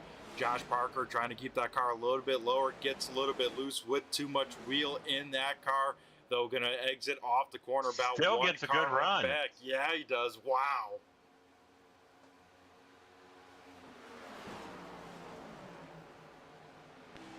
We'll try and exit low here off of turn number 4, but this time at the start-finish line, Rob, we go to the white flag. I think if Parker's going to do something, it's going to be into turn number 3, right? Yeah, he's got to get a good run, set him up off of 2. It's all gonna matter here. And right there, that right there, Jim was able to come down, cover it. That I think is gonna be the ball game. Yeah, I think if I'm Josh here, I would have drove to the outside. It's harder for Jim to come up to block that run. Well, no, here we go. Yeah, he has a little bit of a momentum. Final ditch effort into turn number 3 for one final time. Josh Parker can get to the left rear, but that's all he can get to, because off of turn number 4, the bounty is going to be claimed. It's going to be Jim Ott winning here tonight at Auto Club. Josh Parker in second, Chance Griffith third, Steve Ritter fourth, and Jamison Heath rounding out the top 5. Wow, what a great race there to the end. That was a great race to the end. I'm really surprised Josh didn't try the top in 1 and 2. Fish say what he says post race, and if he just felt like the bottom was that much better.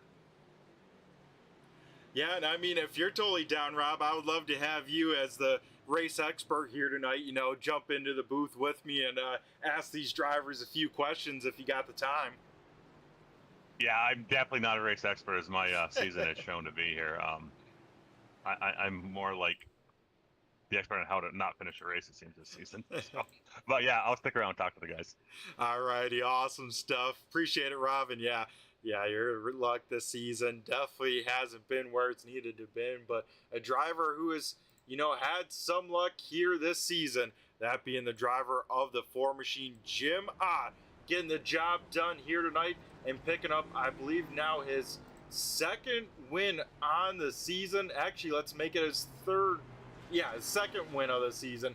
Had it right the first time, and it would be career win number 5 for the 4 Machine, as Jim Ott burns it on down here at Auto Club and wins race number 11 here with the 802 Winston Cup Series.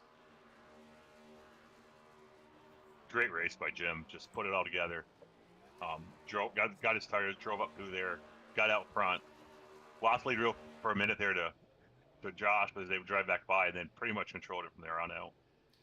Yeah, that he did a great race for him, and a little bit of adversity, had a big time moment, able to save that race car, and ultimately that was the difference to end up in victory lane. So, Rob, I say real quick, we'll go run to a quick commercial, get the Riptide Radio post race set on up, and we'll chat with our top 3 finishers here in about 2 minutes.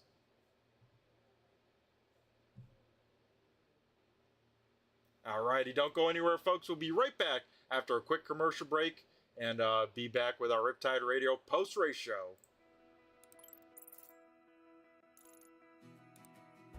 iRacing is a sim racing game that combines a true-to-life racing experience with an online community of virtual racers from all around the globe. iRacing offers a multitude of officially licensed cars and tracks, laser scanned with millimeter accuracy. Their car models and mechanical systems are based on real-world physics, engineered in cooperation with manufacturers and race teams. Their skill license system ranges from rookie to pro, ensuring members are always pitted against those with similar skill sets. Members are able to sign up for a weekly race series, compete in time trials, host a private race with friends, and participate in racing leagues created and run by the community. With over 170,000 members, iRacing works in partnership with renowned motorsports organizations like NASCAR to deliver virtual races based on the real-life NASCAR Cup Series, as well as many other series on the NASCAR ladder. iRacing also features team racing, providing a variety of options for members to create and manage their own teams. Race with friends or real-world teammates in full-length endurance events like the 24 Hours of Daytona, Spa 24, or the Bathurst 12 Hour. Additional partners include IMSA, World of Outlaws, Supercars, and IndyCar, allowing members to race in their very own Indianapolis 500, Bathurst 1000, Chili Bowl, and many more iconic events. This is iRacing, delivering the most authentic racing experience short of getting into a real race car. Sign up today at iRacing.com.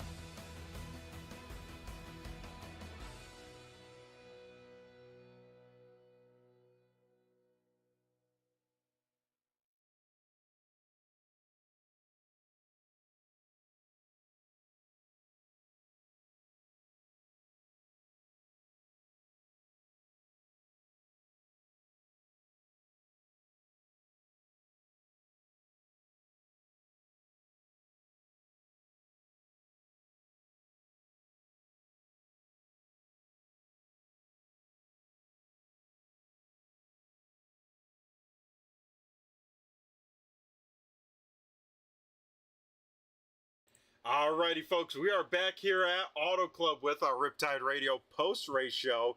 It looks like we got our runner-up finisher and our winner here waiting in the booth. So looks like we'll start with our runner-up finisher here tonight, Rob, and grab a word with our P number 3 finisher here, Josh Parker. Josh, do you got a copy? It's Brett the Jet and Rob in the booth here. What's happening, Brett? Oh man, how's it going? We're back on an oval, back seeing the 26 machine out on track. Glad to have you back, man. How you feeling? Good. I really wanted to win that one for some reason. That was tough. Jim ran a good race, but yeah, definitely that whatever track that was, and that Paramount, whatever the heck it's called, I didn't even realize. Bathurst. I didn't realize it was Bathurst, and I remember playing that game on like PlayStation 2 years ago, and I was like, yeah, I could have figured it out. But by the time I realized what track it was like 10 minutes before the race, and I was like, I got to buy it and install it, so I didn't even bother. Oh, we would have loved to have you there for that one. I don't think you would have. I would have went firewall deep. Hey, there's a lot of guys that did, and a lot of us had multiple trips to pit road to get fixed. It was still a blast. And I thought it was an actual mountain. no, it's Bathurst. Yeah, So- that one was a Go ahead, wild Brett. one. We actually had one car, barrel like 8 times and still end up finishing. So even if you went firewall deep, I guess as long as you hit everything right, you could have kept going. Yeah, but it was definitely good to be back on an oval. I'm usually pretty good here, so I expected to run decent. I didn't realize it was going to be such a track position game there at the end, but luckily it paid out. Yeah, you got the lead away from Jim there, and then he got back by you. And we were watching the last few laps. You would drop back, you'd get a run on him. The last couple laps, you drove into one on the bottom there, and it looked like, he'd come down, take the air off you. You'd have to slow up. I was shocked that last time through 1 and 2 that you didn't try to go to the outside of him there. Did your car just not feel good up there, Josh, or did you just feel like top wasn't there? The top in 1 and 2, the top was definitely slower. If you're referring to 3 and 4, it's I don't think it was. I don't think I would have had enough of a run off the turn. I honestly thought I could scare him into maybe missing the turn because I felt like I could have. I don't know, I always feel like it's easier to be in the car behind because it's so easy to overdrive this car. So if you're in front, you scare him, he gets loose, that's the run I need instead of me just giving him the whole bottom, giving him be as comfortable as possible at his line. So I want him pressure him more than try to hit the fastest line to 3 and 4, which is why you saw me do that last 2 turns. The reason why I wasn't doing that before was because I was getting pressured from the guy behind me. And if I started racing him, then no way I wasn't. It wasn't going to pay off. So it took me a while to start using that. But I feel like if I did that more often, I could have gotten him tight on the bottom. If I can get under him in 1, 2, but it's not worth it having those 2 behind us catch us. So I waited till the last lap or so to make a move. And at that point, that's what I was saying. I tried more of a tactic of scare him to miss the line instead of giving him as comfortable a line as possible going into 3 in the last lap. Yeah, and it seemed like, Josh, tonight you got that bottom side really rocking and rolling well. And I was pretty impressed. I don't know if you can talk a little bit about it without giving too much away, but it seemed like, especially off of turn number 2, you could get that car placed and angled just right to really carry some good speed down the back straightaway from the bottom side. Yeah, where Jim was running that whole last run is where I wanted to, but I couldn't because obviously he was there. But the bottom and I think the bottom of both ends was faster. It's just you have to protect from behind. So I think your hands forced to run the top. If he lifts for anyone in front of you, it just kills your momentum. So the guy behind you can just drive in deep. If he gets you right rear, it's game over. So I think that's why a lot of people just migrated to the top. But ultimately, at the bottom definitely was probably grippier and faster. Yeah, that's good to know, but it also seemed a little bit more treacherous. We saw quite a few cars, their right rear step on out. How tough was it to get off of turn number 4 here tonight with this low profile tire, as well as, of course, those classic bumps right off of turn number 4? Yeah, I about did it twice. Once in the lead. But it's tough because the car's so on edge when it's going lateral over the seams. But you have to stay in it because you need all the momentum on these long straightaways. So it's like, I think that's where people are screwing up because they're in their head. They're like, I got to get to the gas or else I'm not going to get the run. You need to pass somebody before you get into the next turn. But yeah, it's always tricky with these low profile tires and going laterally over seams. I just feel like it's terrible. If there was no seams on racetracks, I think this tire wouldn't be as complicated. Yeah, I would definitely agree with that. That's definitely the big X factor when it comes to the availability of grip, let's say, going through the corner. And then, of course, from going to the big track of Auto Club of this week, next Sunday night at 7, we head to Bristol. How do you feel about that place, Josh, heading to a short track here? I sure I'm good at Bristol, I think. I don't know. The line at Bristol in this game changes so much. It's either top, bottom. Now I think it's middle. I don't know. So that's going to be a strategic race. It's just going to be track position, just like it was this one. So I think if you just play your cards right, you have a chance. Alrighty, good stuff. Well, Rob, you got any other questions here for our runner-up finisher here tonight at Auto Club? I don't. Josh, it's great having you in the series. We appreciate the support you have on Sunday nights and on Thursday nights with the Elite Series. And look forward to the rest of the season with you. I know you're tough everywhere we go. And after Bristol, we go to Homestead. I have a feeling that's probably one that you like, isn't it?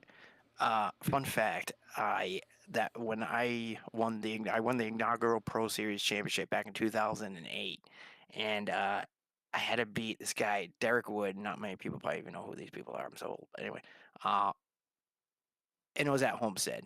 It was 20 years ago, so it's absolutely moot point right now. But it always has a good place in my heart, so I should run good there. Though I feel like I burned the shit on my right front with this car at that track now, so I'm probably going to run like shit. But it's always fun to think about 20 years ago. Are you a bottom feeder there, or do you run the wall? Oh, bottom. Oh, God. You will not see me run the wall there. Absolutely not. Okay, we'll keep that in mind. It's easier to hit the line when there's a white line to trace. Yeah. We had a really good race there back in the spring, so looking forward to this series going back there in a couple weeks.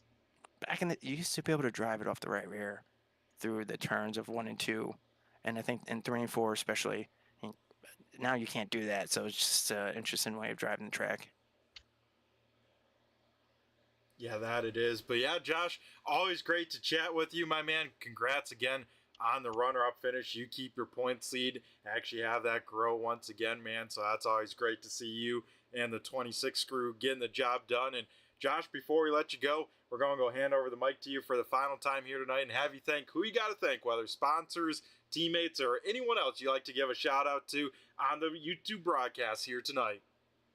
Yeah, your broadcasts are awesome. They're fun to watch, so you always doing the broadcast. Definitely a thank you. And Rob, can't thank him enough. I mean, it's a great league. Enjoy running here ever since I came here. So with a huge thanks to Rob, he does all this for basically nothing. Jim, that was a great race for Jim. So congrats to him. And then Scott, I know Mike had some issues there to start, and he was swearing, but shout out to those guys. Alrighty, awesome, Josh. And once again, man, congrats on another great finish and chatting with us, man. And we look forward to seeing this 26 car ready to do battle next week at the Last Great Coliseum. Tactic. Alrighty, awesome stuff. That was our runner-up finisher, Josh Parker. Now let's head down to Victory Lane and talk to the man of the hour. Jim, do you got a copy? It's Brett and Rob up here in the booth. I got you, boys. Alrighty, man. Damn, First nice job. and foremost, yeah, nice job. How you feeling after that win here tonight? Man, that's awesome. What a battle, dude. A lot of great racing tonight. A lot of give and take. Yeah, man. Go out and beat the hottest guy in the series. Yeah, it was it's awesome, man. Just feels great to get back in victory lane, have some momentum. We've been needing it bad, man. So yeah, it's feeling awesome. Yeah, it must feel good. You're. I don't think you've raced anywhere else since your win Wednesday night, right? So that's back-to-back league wins, or have you? No, it's just Wednesday and yeah, Sunday. So Well, I keep saying you won Wednesday night, but I screwed up again. I congratulate you post race. My spotter said 2 to go that you were leading it, and then I didn't know you got past there, but you had an awesome race on Wednesday night. I think you were every bit as good as Bryce. He just got to your outside, and I noticed tonight that you did not let Josh get anywhere near your preferred groove there. You wanted the bottom, and you did not give it up. yeah, it's man, like I said, it was just having Josh behind, and I could see he was searching for about 15-20 laps, and I thought I was better on the bottom on both sides, but he started getting some runs, and I had to protect on that high side because I knew that's where the pass was going to happen if it did, and he did. He got me once, and I was able to battle back on the inside on him and retain the lead. But man, what an awesome battle! A lot of respect for Josh, and then the way he raced me tonight, and yeah, man, couldn't be more thrilled. Yeah, and we had 32 or 33 cars tonight, so car count a little bit down, but we had cleaner racing than we've had most of the season. So I know personally, as the league administrator, I'll take that. We've also switched to the actual race, the day of the race in the sim. So the date was August 2nd. With that comes some higher temperatures. What are your thoughts on what we've seen the last couple of weeks since we made those moves?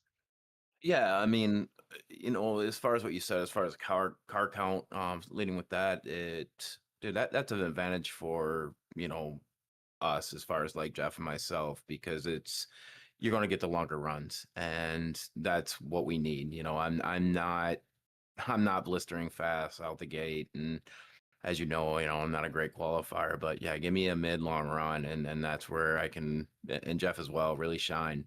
And that's what we had tonight. I think it was minimum, maybe 3 cautions, but we were able to get long runs with them. But yeah, as far as the track conditions, I actually struggled a little bit in practice.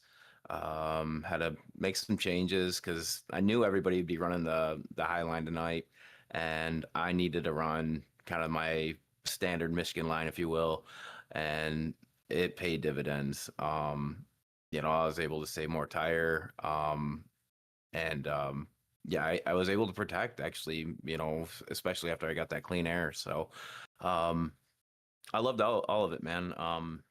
It's hard to find words right now. That was awesome. I'm excited for us, excited for the team, and just really appreciative. Yeah, kind of to go on the kind of aspect like Rob said with the changing track, a little bit hotter. We saw this Ford machine, not always be underneath you at all times. You had a big moment coming off of 4 early on in that one, and I'm sure that was a little bit of a sketchy moment. What happened there for you, Jim? Yeah, just throttled up a little too early off of 4. And it was on ice skates all evening long, but I had the speed for it too. But as far as that, I got lucky that nobody was, within a second of me because I could have ended my night right there. So a little bit of luck there. End up getting those positions back after, fighting and getting a few good pit stops, but yeah, man, we were on edge all night long, and as you know, and it's slick like that, it's usually fast too. Yeah, that it seemed like here tonight, cars right on edge. And Jim, I think kind of the move of the race, it's kind of a twofold, and we'll let you get into that. First and foremost, kind of the split strategy late in this one, pit or not to pit on lap 70 there. And then after that, you're able to get through the field just a little bit quicker than Josh Parker. Was that ultimately the race right there? Yeah, I knew I had to make quick work of those guys. Yes and no, as far as, being the race. I knew Josh was going to get through traffic. I was just trying to extend the lead, as much as I could. I was hoping Jeff could kind of, with his older tires, stay up front a little bit longer.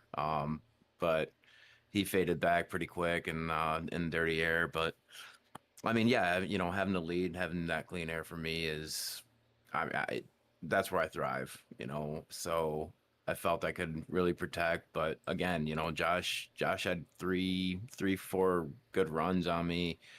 One of them, in fact, 2 of them, he completed the pass. So I was just able to back my corner up and get a run off of 4 and then off of 2 and make the pass back on the next corner. So a lot of anticipation, doing that. But again, it was key just to stay out front.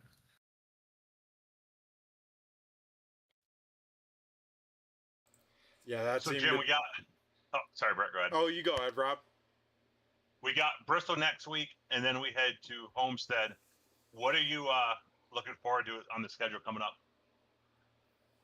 Honestly, anything right now, Rob. I'm just excited to just be back in, the winner circle, and I feel like got really good momentum anywhere I go right now.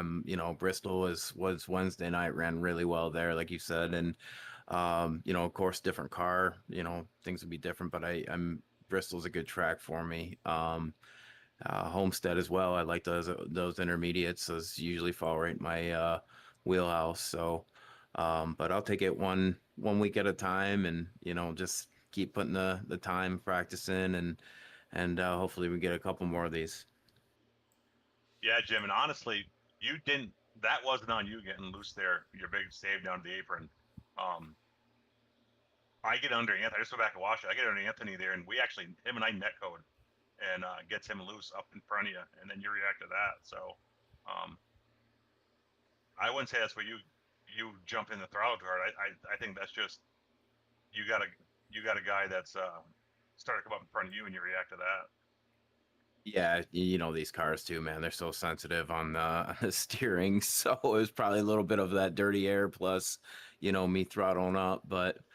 It's I mean, even without that all night, like Brett was saying, the car was barely under me. You had to really, really nurse the throttle, especially out of 4.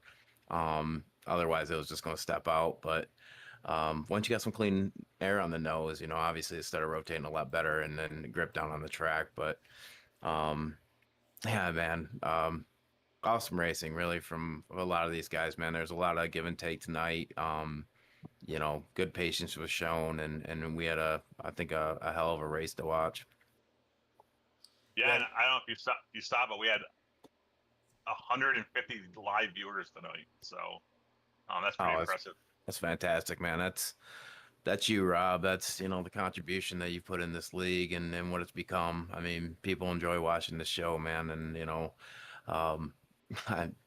hats off to you. I mean, we got an awesome thing here. It's not me. It's Brandon. All he does, and all you guys do as drivers, and you guys have been here for season in, season out, and all the new guys. It's good, respectful racing, and all I do is kind of tie it together. It's nothing to do with me. It's the guys that race here week in, week out. It's all them, and it's our broadcasters. It's Brett. It's Freaky Fast. It's Sean. I mean, we have some awesome broadcasters that put their heart and soul into promoting us too. Yeah, it's obviously a team effort, man, from everybody, and you know, you just see the work behind the scenes, you know, and to have that just speaks dividends, man. So, you know, appreciate, you know, everything you guys do, and you know, to have that is how cool. But wow, we got a lot of talent in both leagues. In fact, all three, if not four leagues you got going on. Just a lot of close competition, different race winners all the time. I mean, it just speaks volume.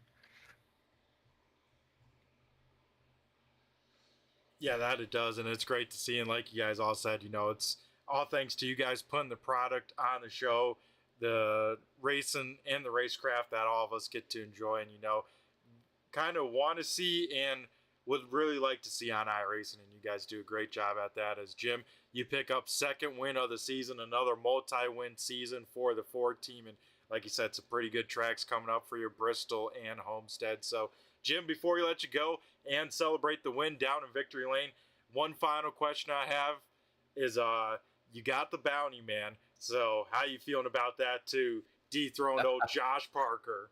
Oh man, you know, I love the fact that I got to battle him for it, man. That means even more. So, absolutely thrilled about that, man. And you know, earned it. That's all I can say. Earned that one. So, but yeah, man, appreciate everything you do, Brett. Love watching the broadcast. Rob, thank you for everything you do, and time and money. And you know, I look forward to racing. You know, every time we have a league here, and you know, it's for me. See the Wednesdays and Sundays, so you know that's what I look forward to. So thank you both, and Jeff as well, man. Jeff and I, we put a lot of work into our setups, and you know we work together very very well, man. So thanks to him too, and yeah, hopefully we're talking next week, man. Yeah, hopefully we are, Jim. And yeah, before we let you go, one final chance. You know, anyone else you may have forgotten, whether sponsors, teammates, or anyone else you like to give a shout out to on the broadcast for second win of the season for you, Jim? Just friends and family, man. 802, and yeah, looking forward to seeing you guys next week. Alrighty, awesome stuff. That was our winner here tonight, Jim Odd and Rob. We wrap up interviews here and get the final closing statements from you. What'd you think? Oh, it was a great race. The fact that bounty came down to Josh racing the guy that claims it. I mean, that's all we could ask for when we put that up there. You know, and for it to be, you know, Jim or anyone else out there fighting for it, the fact that the bounty went down as a fight between them two, it wasn't a deal where someone got lucky on pit strategy or something. It came down to an on the track battle with the guy the bounty was on. Like that's cinema. You know, you can't write that any better. No, you absolutely can, and you know that's what's to be expected here with this group. And yeah, once again, a great show they put on here tonight. 4 cautions for 100 laps here at Auto Club, and yeah, next Sunday night, you can catch a live racing action 7 o'clock on Turn 3 Racing Network, and we head to Bristol. Rob, last great Coliseum, some short track racing. That'll be an exciting one as well. Yeah, looking forward to that one. Personally, I love Bristol. It's not always been great to me, but I've got a couple wins there. So I'm looking forward to that. I know there's some other guys in the league are. It's short track racing, so we might have a few more cautions there. But the way this group's racing right now, it could be like Dover last season, where we go on a really tricky track and we knock one out of the park and have caution free. So yeah, let's go there and find out next week. Yep, that we will. We'll go to the last great Coliseum next week, and Rob, we'll let you on go. But first, you know, we got to hand over the mic to you for all the things you do. You know, we got to thank you for all the hard work you put in and what you built around here. So, Rob, who do you got to thank? Who do you got to shout out to here tonight in an action-packed and what a great race here in this one? I just want to thank you and everyone at Turn 3. You know, we got Roger on Tuesday nights come winner with the Dirt Modified Series, the GStone Modified Series. And I want to thank our broadcast partners on the other nights of the week. They do a great job. And the biggest thank is, you know, the guy that's, been here the last few seasons right by my side, being the lead co-admin. Brandon Grand. Brandon puts his heart and soul into it. He sponsors the Tuesday Night Truck Series, pays for the broadcast, does a lot of the graphics for us, most of the graphics for us.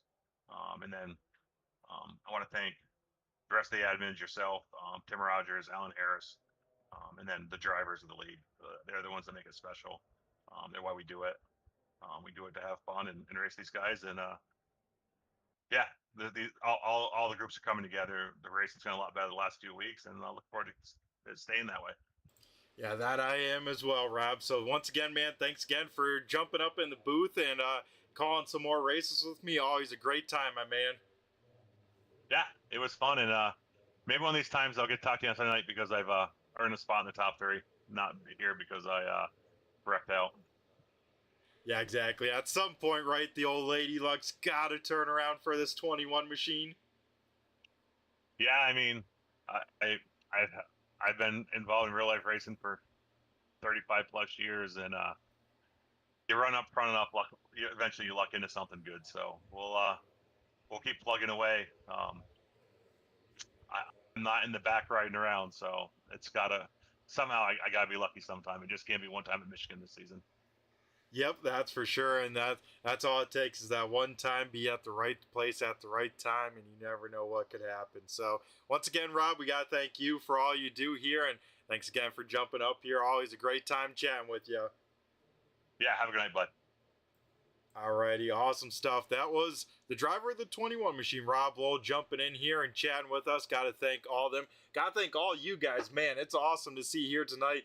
Every one of you tuning on in here live. Appreciate each and every one of you. So hopefully you enjoyed some NASCAR racing here in the off weekend. Hey, if you're interested, be sure to tune on in next Sunday night. We have these guys returning with the 802 Winston Cup Series on the Sunday nights with Turn 3 Racing Network. It's going to be same old group of boys out here duking it out at the Last Great Coliseum short track racing. It's going to be action-packed, high intensity, and beating and banging when it comes to that place, so that should be a good time. But here tonight, what do we say we run through tonight's race results and see where everyone finished? So it's Jim Ott picking up win number 2 on the season, career win number 5.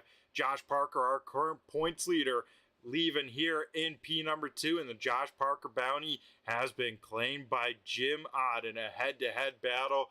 That is awesome to see. Chance Griffith in the 39 machine, couldn't quite get a word with him there in the post-race show, but career best finish for him in 3rd. Steve Ritter was able to drive up to 4th position, moving up 15 spots, and rounding out the top 5, that is the 71 of Jamison Heath. Mason Hall in the 14 machine, biggest mover of the night, up 20 spots from where he started to bring it home in 6th position. Scott Simley on those old tires was able to hang on to a 7th place finish. He will lose a few points to Josh Parker in his title hunt. Joe Hudson, our Rock Pirates RC Pole Award winner, will finish in 8th. Grant Humphrey 9th, and Devin McCaffrey rounding out the top 10. Jason Harrison, how about this? A good run for him. He had moved up 19 spots to 11th. A great run late in this one. Aiden Tatro 12th. Kevin Tipton 13th. Jeff Pogo 14th. And Eli Raposa rounding out the top 15. 16th going to Mike Wolf. Todd Perot 17th. Sean Deal will bring it home in 18th. 19th going to James Hislop. 20th is Johnny Barker. John Crosby in 21st, Nick Barton 22nd, Rob Lowell in 23rd, Arabia Caton 24th, Dan Holcroft in 25th, Kip Beasley will bring it home in 26th. Anthony Calatoni 27th here tonight, Brandon Hinton 28th, Brandon Guerin 29th, Cliff Adams in 30th, Chris Proger 31st, 32nd, Mike Kelly, and Nate Brooker rounding out the field of the 33 cars. So that'll do it here tonight from Auto Club here in this one. Like I said, next Sunday night we head to Bristol. And yeah, we got to, of course, thank all the drivers putting on the show here in this one, as well as all the league partners, that being BG Graphix, Riptide Radio, GStone Motorsports, Admin Boxx, Stone, Chrysler, Jeep, Dodge, and Ram, as well as Rock Pirates RC coming on board.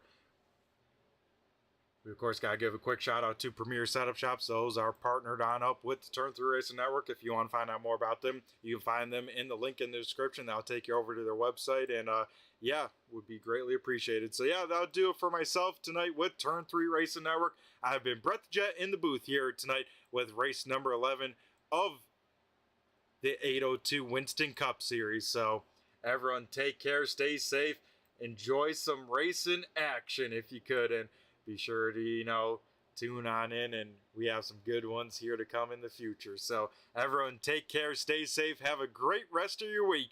Once again, I've been Brett the Jet in the booth, and I just flew by you. Have a good one, folks. Premier Racing Setups is the longest running setup shop on iRacing. Our monthly subscription options start as low as $20 a month. We offer setups for dirt oval, asphalt oval, and road racing, covering a wide range of cars and skill levels.